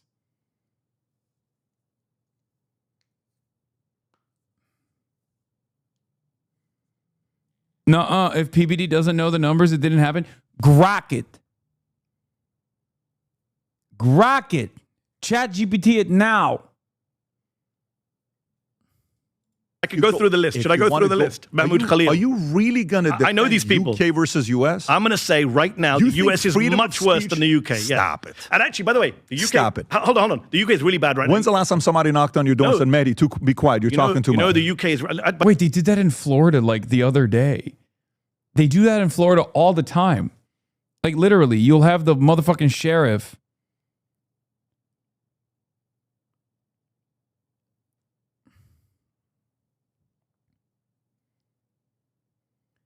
You'll have the motherfucking sheriff show up to someone's home and be like, what's this post about? Straight up. By the way, I don't want to defend the UK. The Labour government in the UK passed a law that criminalized Palestine Action. You heard of this group, Palestine Action? No. It's a group that went and threw paint on some, it broke into a military base and threw paint, and I think they assaulted a police officer, fought with them. I can't remember what the charges were. But they were classified as a terrorist group alongside ISIS and some far-right white supremacist groups. Insane. There's no intelligence for this. They rammed it through Parliament, got it voted on, and then they started rounding up people. I don't know if you've seen the videos. Every weekend for the last few months in the UK, people were protesting against the genocide. Little old ladies, a guy in a wheelchair, vicars, priests, grabbed by 2 police officers, arrested, you're a terrorist, because they said Palestine Action. You can't say Palestine Action. So I'm not going to defend the British government. They're deeply repressive right now. But funnily enough, Elon Musk never talks about cases like that. He always brings up the cases about Tommy Robinson. all of that stuff. I'm sure you're a big fan of Tommy. Oh yeah, and he's a big fan of mine. But the biggest threat right now, there's no more repressive law than this law they did to basically, if you go out and say Palestine Action, you say the 2 words. If I go to the UK tomorrow and say Palestine Action, I will be arrested. So what do you think about what happened to Henry Nowak? Who's Henry Nowak? Henry, you don't know who Henry Nowak is? I will if you remind me. Can you pull it up, Rob? Henry Nowak. This is the guy in Southampton, England, last year, December 3rd, 2025. 18-year-old kid is going home, murdered by Vikram Digwa. The video just came out. The Vikram guy stabs Henry Nowak. That's the problem. Media is not even talking about this. Stabs Henry Nowak. I don't know how many times. Cut and stabbed Nowak a total of 5 times with a knife. What does this have to do with free speech?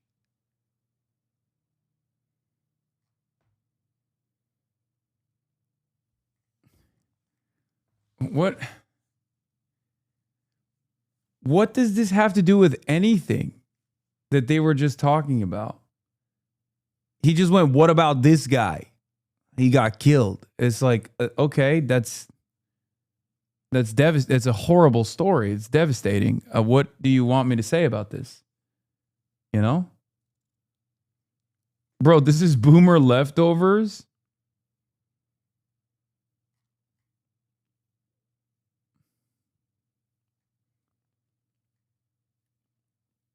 It's just him saying, I'm scared of this. Look.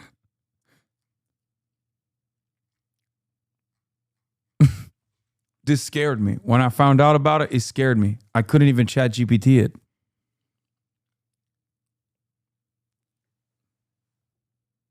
The police are blaming DEI training?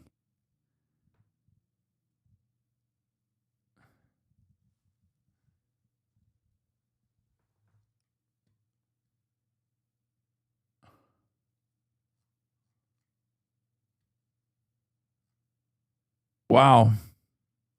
I guess it's cool seeing other countries be just as stupid as we are, you know, in some ways. It makes me feel like I'm not so alone. When police arrived, Digwa accused Nowak of assault, and officers handcuffed Nowak. He died shortly after being handcuffed. The video came out, I think, yesterday, Rob, if you want to pull it up. And it showed the guy can't breathe. There was a riot following Faraj's call for rage. 11 officers injured, classic stochastic terrorism. Excuse me. That was a brave act where it seems like the British public was no longer afraid of being called racist. Or are they still afraid of being called racist? I don't know. I'm confused about this being called racist thing. He's having a hard time breathing. He's telling the cops, I can't breathe. I can't breathe. I can't breathe.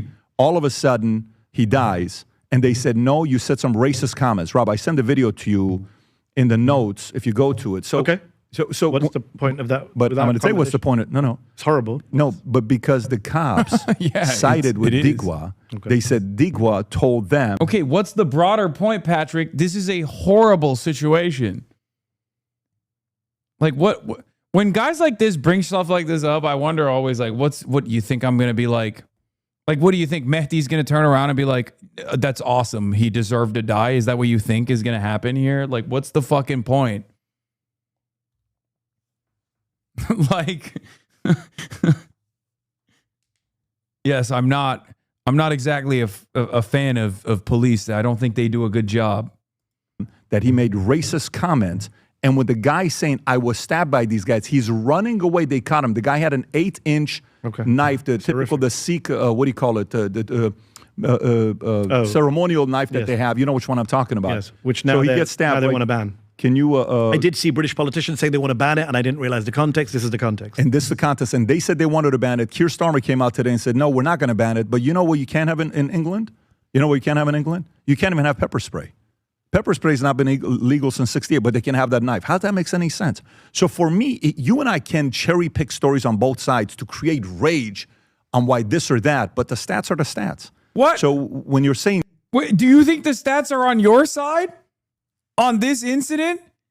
Is there an epidemic of white people being stabbed and then being lied about and then cops coming up on the scene and being like, well, we're woke. Well, I'm woke, governor. Got to arrest a white stabbing victim in it. Is that what's going on? What are you, fucking insane? What stat is there for this incident? I mean, this is a horrifying situation. It's you know, through and through police incompetence. Okay, classic case.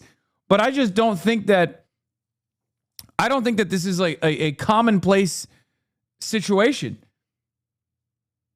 The father of Henry Nowak wants to make it illegal for Sikhs to carry kirpan's ceremonial dagger now. Reform wants to ban too. The Sikh community is saying the knife used was not a kirpan and has condemned the murder.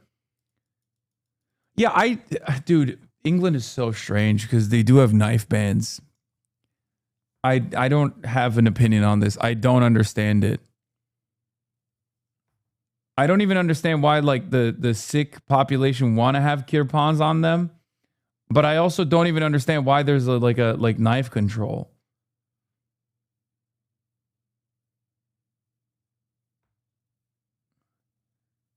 What's the religious significance of the kirpan? I feel like this is one of those things that they tweak the algorithm on so that we talk about this. Sometimes there will be like a totally new thing that I've never encountered before, and I feel like I'm fairly tapped into like all of the comings and goings and the debates, and then there will be like this new thing all of a sudden, and everyone's talking about it. I'm like, is this like what? How did this happen? How is this like a big point of contention? When did this? Like, what's the driving motivator here? It's like, oh, if I can't have one, he can't too. Is that what it is? Like, are you jealous that Sikh people get to have a religious knife, but you don't get to have a knife?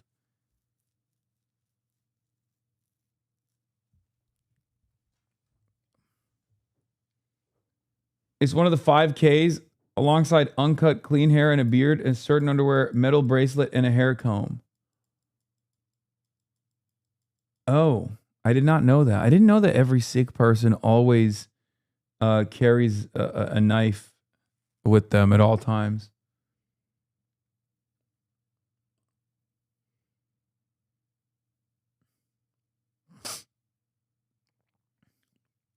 Because you can't go around with a samurai sword is why gangs use knives, a lot of big zombie knives. Knife controls because they're the go-to for gangs to use as we don't have guns. You can't buy a kitchen knife in a store if you're a kid. It sounds hysterical, but it did used to be a thing. It's like half real problem, half overblown by the media.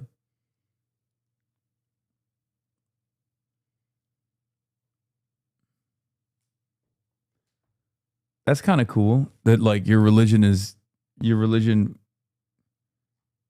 forces you to carry a knife on you at all times. Wait, you can carry it on a plane?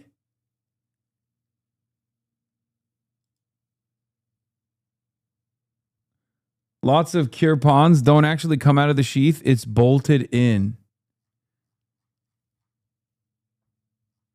That's kind of cool. That's a cool religious practice. I like that. I think they should keep it. I think that should not be banned. There you go. I've decided. Sorry. Sorry to all the people who wanted the kirpan to be banned.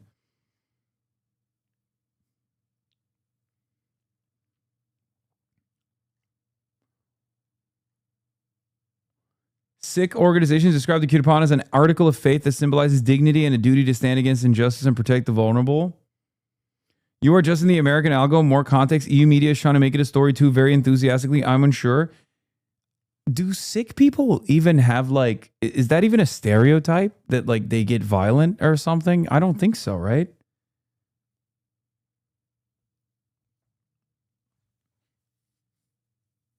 Literally the chillest people, anecdotally speaking, at least. I guess they're brown and they have big beards, right? So that's...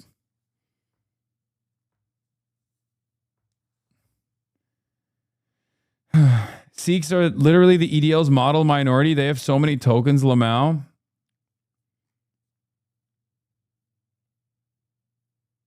Yeah, no, they do get confused for Muslims because of the garb and the turban and the beard.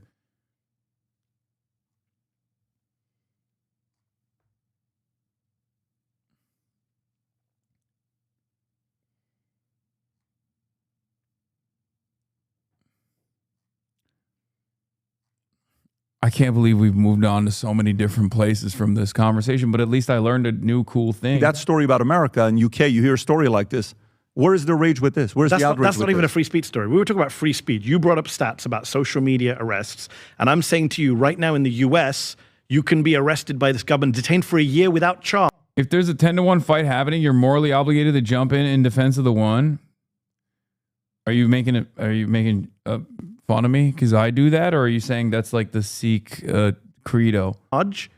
Because you said something the government doesn't like about Israel, by the way, about a foreign country. It's not even about the American government. Yeah. You're not even criticizing the American government. You're criticizing a foreign government. I'm going to go look it up and I'll give Please you my do. response to you personally Look up, myself. have them on your show. Have Mohsen Madawi on your show. Have Badr Khan Suri, who's in court right now, on your show. Georgetown student. These guys were picked up off the streets by men, unmasked men, unmarked These cars. people love America. Yes. They Why love are they America. here?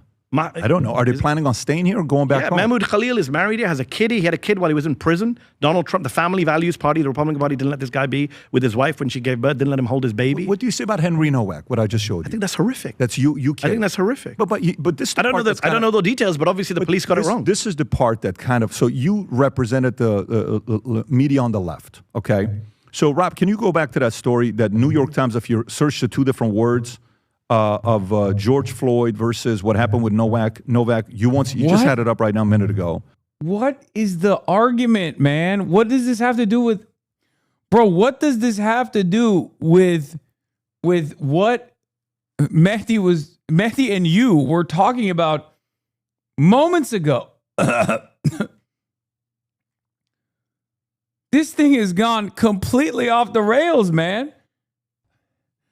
I am value-tained, though, as always. Come on. You're going to do this? No, the he's media gonna be is fine. The media is... But wait a minute. This is New York Times. Go to the first one. I'm not a fan of the news. You type in Henry Nowak. How many names? Results, 19. Go to the next one, Rob. George Floyd, 6397. There is no incentive to tell this story because it doesn't go with the narrative. So I disagree with you. I grew up in the UK. Right-wing media has been telling these stories all my life. All my life, all I've seen is black people and Muslim people on the front pages. Have you looked at the front pages, the Daily Mail, the Daily Express? What do you mean the UK is being destroyed? You think UK is doing good? Yeah, I mean, no, but not for the reasons you think. Why do you think UK is not doing good? I think economically it's doing very badly. It had very bad leadership for the last 15 years. I was there. The conservative government that came in 2010 did an austerity program after the financial crisis. You put basically on Cameron. Cameron is David Cameron and George Osborne did an austerity program that basically gutted the British state, gutted our competitiveness, didn't cut the deficits, actually ruined our fiscal credibility, downgraded our credit rating, destroyed our growth over the course of a decade, undermined our health service. Do you put anything tied to immigration to that? No. None. Immigration's been a boost for the British economy. In fact, cutting immigration is bad. Look at Brexit. Brexit's been a disaster for the British economy. Do you know how many people in Britain want to rejoin the EU? A majority. Pull that up. The majority of Britons want to go back into the EU. Yeah, he said, I'm a numbers guy too. I can be a numbers guy too. You're not a numbers guy, Mehdi. Don't try to be a numbers guy. You don't get to tell Vinny to pull shit up. What do you think that is? Why do you think that is, Pat? Do you think? Why do you think Britons want to go back into the EU?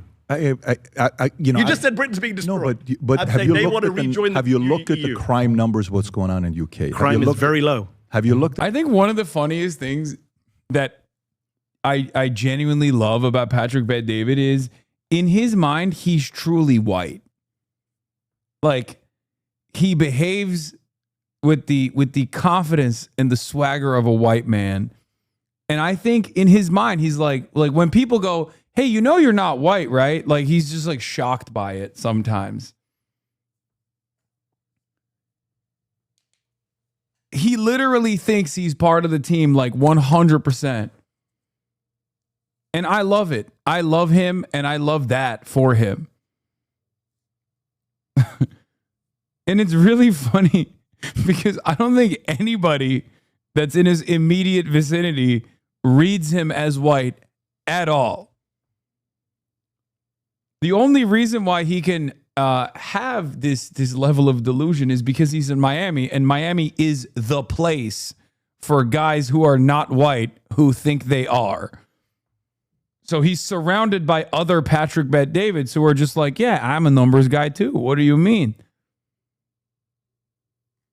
Crime is very low, Patrick. So let me ask you. Do you know what the crime rate in London is? Did you see the tweet that came out I know you're not a fan of Sadiq Khan. You're not a fan of my good friend Sadiq Khan, are you? What EU did, you saw the tweet that came out, what EU was saying they're doing, that they want to find a way to get rid of illegal immigrants? Okay, you're jumping around, Patrick. Britain is not in the EU. We're talking about Britain. You just said Britain's being destroyed, which is nonsense. And then you said crime rate. Have you looked at the London crime rates? Last year, London had its lowest per capita murder rate since records began, had the lowest volume of homicides for 30 years under Sadiq Khan, third-term mayor, who people in America, Elon Musk, Donald Trump, get very worked up about. I don't know if you guys get worked up about him. Been a very successful mayor, and crime has come down by record numbers. Violent crime and murder. When you're looking at EU, do you know which country? When the numbers guy encounters the other numbers guy.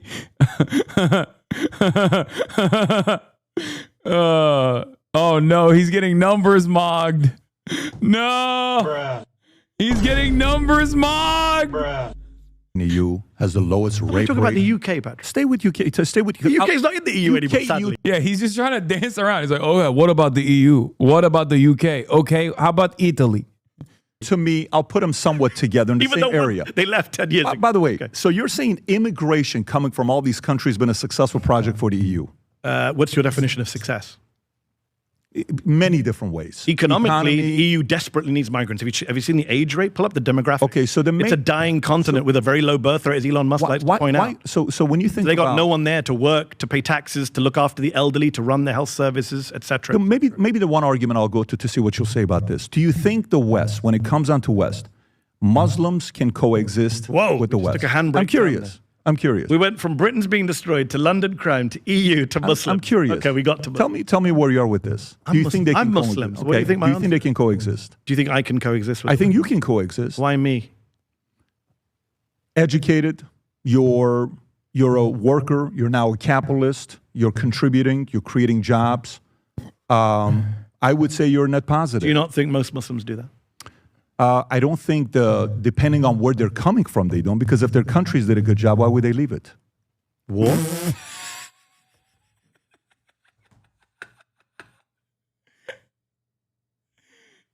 Can't argue with that. He's so racist. Dog, you're fucking brown. Do you?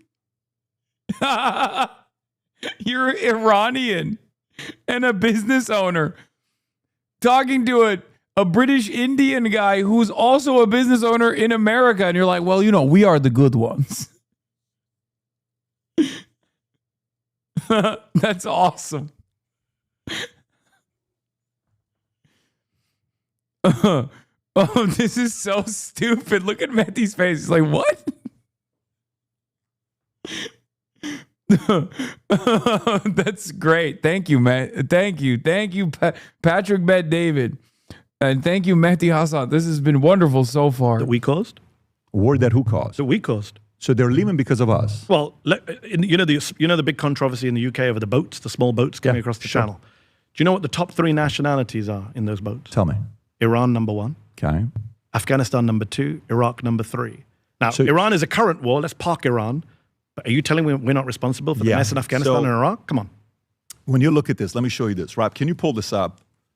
When it comes down to Yes. let me see which one I got here. I love Rob bringing up these. No, I love he know brings you this like, up. I know you like number. No, I love it. I love being proved right. as He well. said, I know you like number. Oh, he's doing new ones. He's using new sound bites. I know you like number. Bringing up these. No, I love he know brings you this like- up. I know you like number. No, I love it. I love. I know you like number. I'm a numbers guy. I know you like number. I will show you. Rob, bring the numbers up. Being proved right as well. It's Per good capita. for my ego. No. Per capita. When you look at the countries, Rob, I think you got it.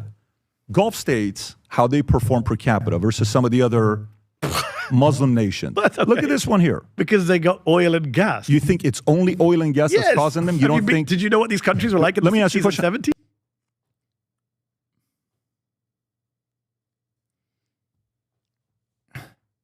He didn't just do that. That's so dumb. He's so fucking, that's awesome, dude. That is fucking awesome. Iran has plenty of oil. How Yeah. come they're not in here? Maybe Iraq there was has got oil. Can I answer your question? But this has been going on for a minute. This is Can I not a answer your 1 year thing. Can I answer your question? Sure. Why do you think Iran's not doing well economically? Should I go through the list? You're going to say it's sanctions. You're going to say it's course I'm because gonna of say America. sanctions. You're going to say it's America's fault. Not just America's fault. So how but come but partly. Hold on. How much? Okay, you left Iran during the Iran-Iraq war, right? Is that I when you left Iran after Khomeini died, 6 weeks after Khomeini died. Okay, so Iran-Iraq was done by then. 89, So Iran-Iraq July was 15th, 89. So Iran-Iraq was done. Iran-Iraq was was done. 1980 to 1988. Yes. $600 billion of damage done to Iranian infrastructure, the economy, the cost of that war. But That was a whose war that fault is Saddam Whose fault Hussein. is that? Oh, you put it on Saddam. Whose fault do you think it is? Who invaded who? So, by the way, hold on, Patrick. Come on. You don't at all put that on IRGC. No, I put it on the You guy. don't put it on Islamic Revolutionary I put it Guard? on the country that invades the other country. That's how the world works. I blame Russia for the Ukraine war. Why they do they invaded have a hard Ukraine. time getting along with other people?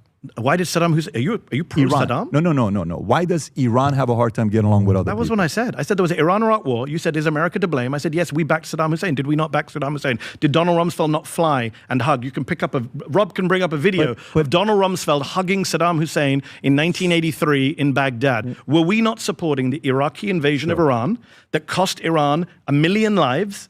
I lived there. $600 billion I lived in the of capital. infrastructure damage. You're saying that didn't play any role in Iran's economic future. Why don't they? You're not answering my question. No, but you don't understand what I'm saying. No, what I'm no. But Mehdi, let me ask you. you. Want me to acknowledge? He is fucking,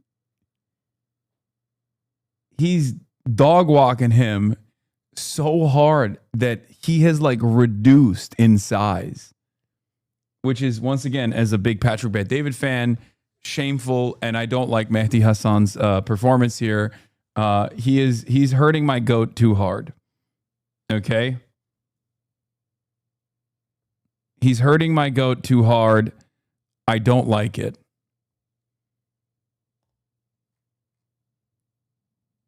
I know you like number.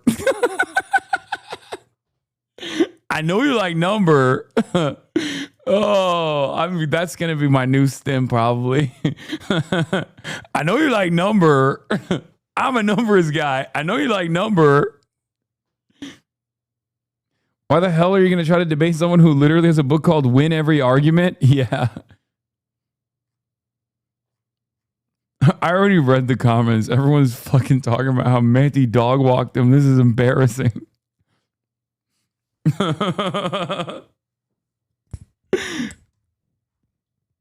No, but look, let's give credit to, for instance, when Mamdani goes to the White House, you and I both gave credit to both of them. For he's like, remember the time when we agreed? Can we do that again? He's literally doing that. He's like, remember how good it was when you weren't defeating me and instead we were agreeing, we need to go back to that. Being diplomatic. Okay. Right? Yeah. Do you think Iranian leadership with the IRGC is diplomatic? No. Do you They've been think horrific. Okay, this is cowardly from Mehdi. Yes, they have. They absolutely have. The Iranian leadership has been unfathomably diplomatic. As a matter of fact, until the last iteration of the Operation Epstein's Fury, the Iranian diplomacy side was so aggressively restrained that it was perceived as a fucking weakness by both America and Israel. And that is literally part of the reason why I think Donald Trump was goaded into thinking, oh yeah, we can defeat these guys. They're so scared of us. It's not even a comparison between the United States of America, the serial violator of all international rules and norms, and Israel also, and Iran.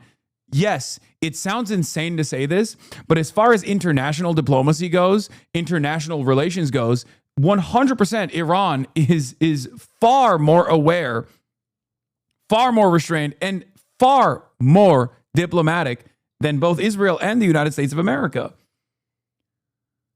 Like, this is nothing to do with like internal repression, domestic repression, things of that nature.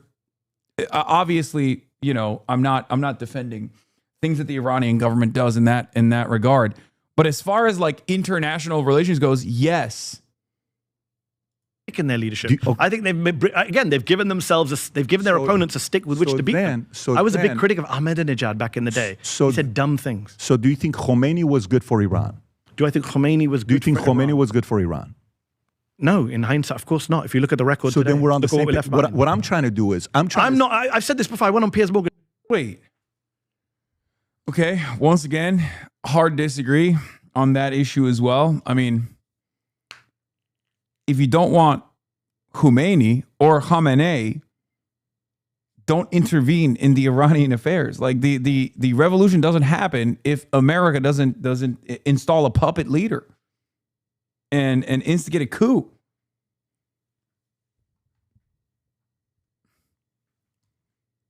Just to be clear, for people who don't know, I'm Shia. Right? I'm a Shia Muslim. I know you're Shia. Which yeah. is the majority religion in Iran. Sure. Right? So I do, but there are two types of Shias. This is a very crude, I'm trying to explain to your audience. Religiously, theologically, politically, there's two types of Shias. There are those who believe in what's called Vilayat-e-Faqih, WF. They believe that Khomeini, this was a political theory, some say a religious theory, pushed by Ayatollah Khomeini, that said that the clerics, the Ayatollahs, the mullahs, whatever you want to call them, they should rule. Power should be with them. That is the model that Iran has followed. There is another school of thought that comes out of Iraq, mainly out of a city called Najaf, and an Ayatollah called Sistani, who is the leading Shia Ayatollah in Iraq today. And they say, no, we are all for religion. We're all, we want everyone to practice Islam, Shia Islam, but we're not going to rule. After the Americans toppled Saddam, Ayatollah Sistani did not do a Khomeini. He did not say, I'm going to become supreme leader of Iraq. He said, have elections, democracy, vote. I'm going to stay in my house and I'm going to give you advice, religious advice when you need it. I follow the Ayatollah Sistani view of the world, crudely put. Sure. I don't follow the Ayatollah Khomeini view of the world. So when you say to me, was he good for Iran? As a governmental system, no, I don't support the governing system of Iran the way it is. But you're changing the subject. You're avoiding you are. I'm not. There was an 8-year war. We were talking about Iran's economy. I lived there. Trust me, I lived there. I witnessed it. I understand. You should entertain the idea of living in a Muslim majority country, see what it's like. I understand. I lived there. You're jumping.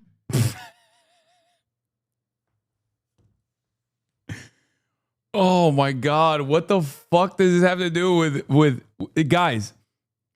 The conversation started because Patrick Bet-David said something unbelievably racist that was so racist that I thought it was funny because he just like casually said, why would Muslims leave their countries if they were run so good? And that's the reason why Muslims actually don't succeed in the Western world. And therefore they're not a benefit, but a burden. That was the implication. That wasn't like 3 or 4 arguments ago. That was the argument. And now we've arrived at, I lived in a majority Muslim country and it sucked. And that Muslims can't coexist for the most part in the Western world with others. Around it. I'm not.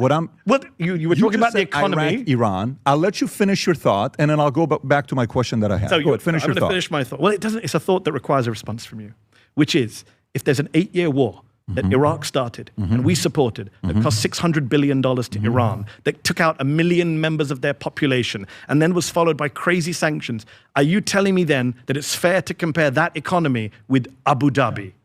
Are you seriously telling me that's a fair Can you go back to that chart again, Rob, for me?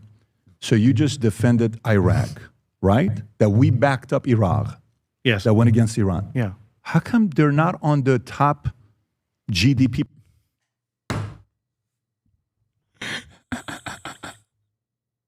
per capita on this list? Do you know what happened to Iraq after the Iran-Iraq war? So now you have another reason. It's America's fault again. I mean, do you study history, Patrick? Do you know what happened in 1991? But do you we did a Gulf. No, but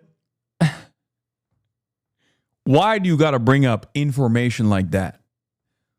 Who cares if America just did sanctions on Iraq? I'm a numbers guy, and these are numbers that I'm unfamiliar with. I didn't ChatGPT it. I didn't grok it. Look at the numbers I put in front of you, and don't look at any other numbers or other events that have happened throughout history. The Gulf, Saddam idiotically invaded Kuwait. Victimhood language for you to say. So on one end, Wow.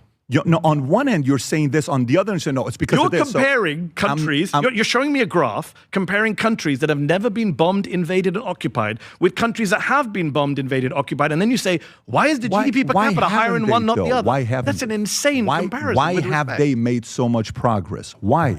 They're Muslim majority. Yeah. Okay, why have they made so much progress? I mean, first of all, and by the way, at this point, just so you know, the argument is now not about Muslim. I know it's not. I know, but the argument is why are some winning, some are not? And I why explained war plays a big role in this. Well, Mehdi, a part of it I makes just pointed out to you the 3 biggest refugee groups on the boats going into England are Iran, Iraq, Afghanistan. Sure. Yeah. Coincidence? No, those are war-torn countries.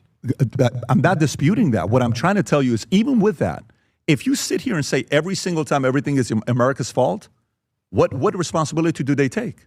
Do they take any responsibility that they're not making the right decision for their people? Just to be clear, people can rewind. I know Rob does screenshots, but people on watching on YouTube can rewind.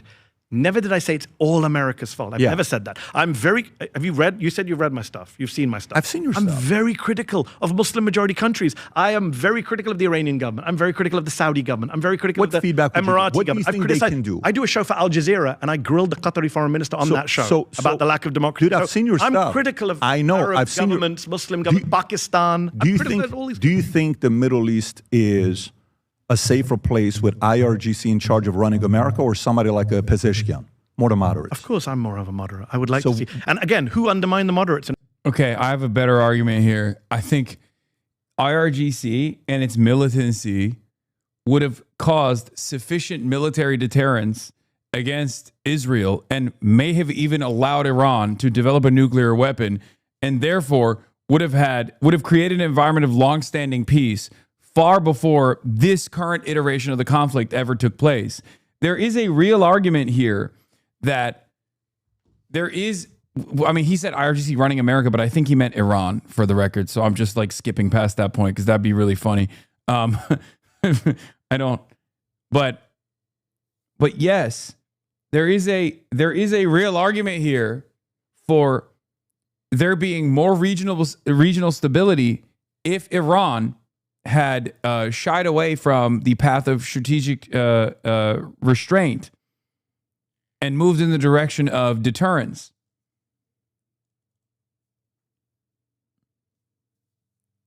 Yeah, it's the North Korea argument, obviously. Iran. Sorry, it's going to be the answer you don't agree. like. The United States of America. No, I disagree. The United States of America. No, I disagree. I don't think that's the case. Who Israel. Oh, well. No, I don't put Our it on- proxy then. No, but undermined. listen to you were not expecting my answer. No, because I don't they- accept this fake split between U.S. and Israel. But this Sorry. is not it. But let me tell you I do. Because what I see going on right now is I see Israel, in a way, I actually like what's taking place. Let me explain to you why I like what's taking place.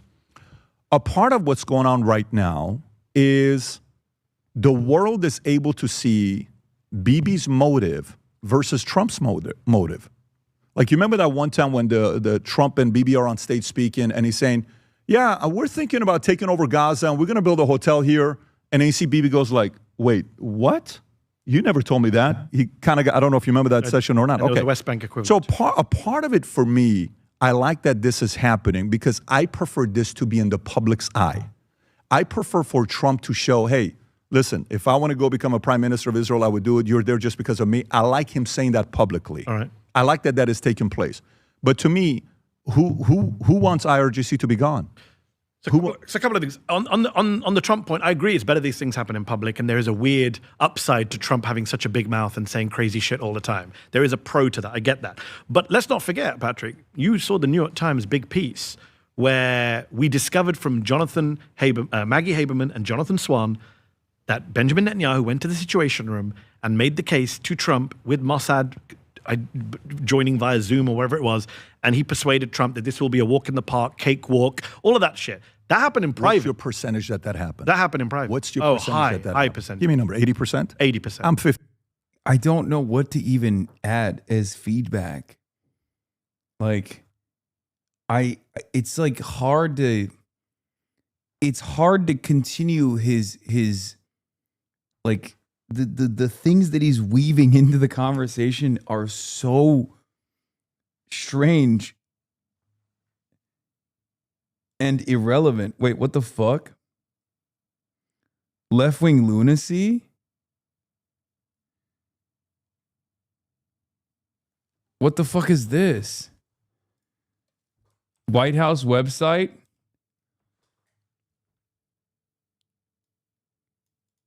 Hasan Piker lamenting that President Trump is alive and remarking that it would be funny if he died. Wait, what the fuck?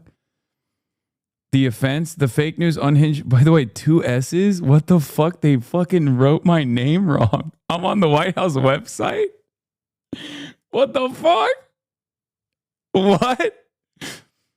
The offense, the fake news and unhinged sick Democrats have spent years peddling reckless, inflammatory, and escalating rhetoric about President Trump, his administration, and tens of millions of Americans, smearing them as fascist, Nazis, and threats. The truth, the toxic environment has repeatedly incited their supporters to violence, most recently at the White House Correspondents' Dinner, when another radical left lunatic attempted to assassinate President Trump in the third such attack in under 2 years. Examples of degenerate fake news figureheads spewing such disgusting rhetoric include Hasan Piker lamenting that President Trump is alive and remarking that it would be pretty funny if he died. What? When did I even say that? Wait, is David Pacman and them on here too? Whoa, David Pacman is on here. Emma Nicholson.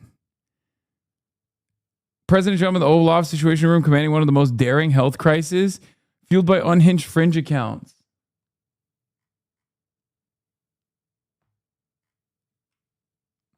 Probably many times, let's be real.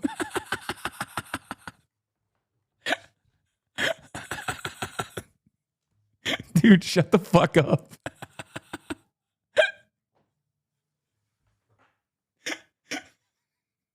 I don't remember. Why didn't they put the link? I want to see the video. I'm guessing it's clipped like you saying something along the lines, it'd be pretty funny.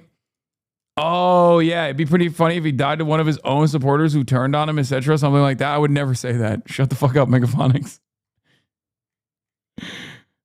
Oh, wait, hold on. The sources are here. Hold on.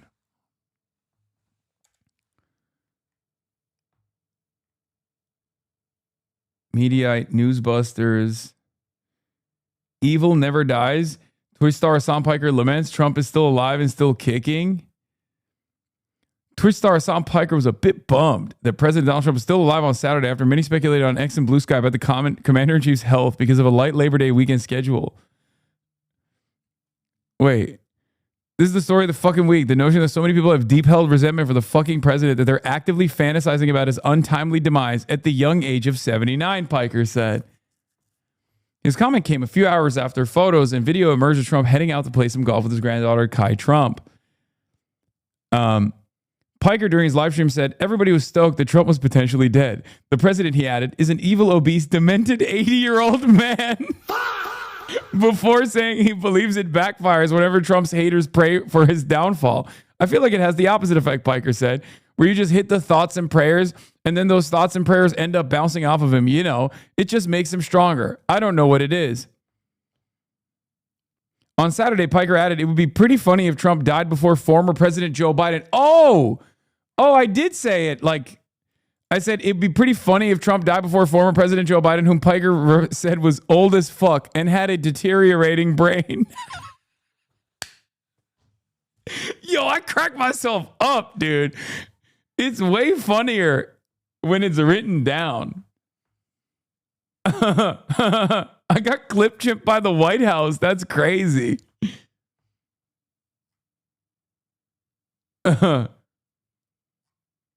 Yeah, I thought Legalized comedy. I thought legalized comedy. What the fuck?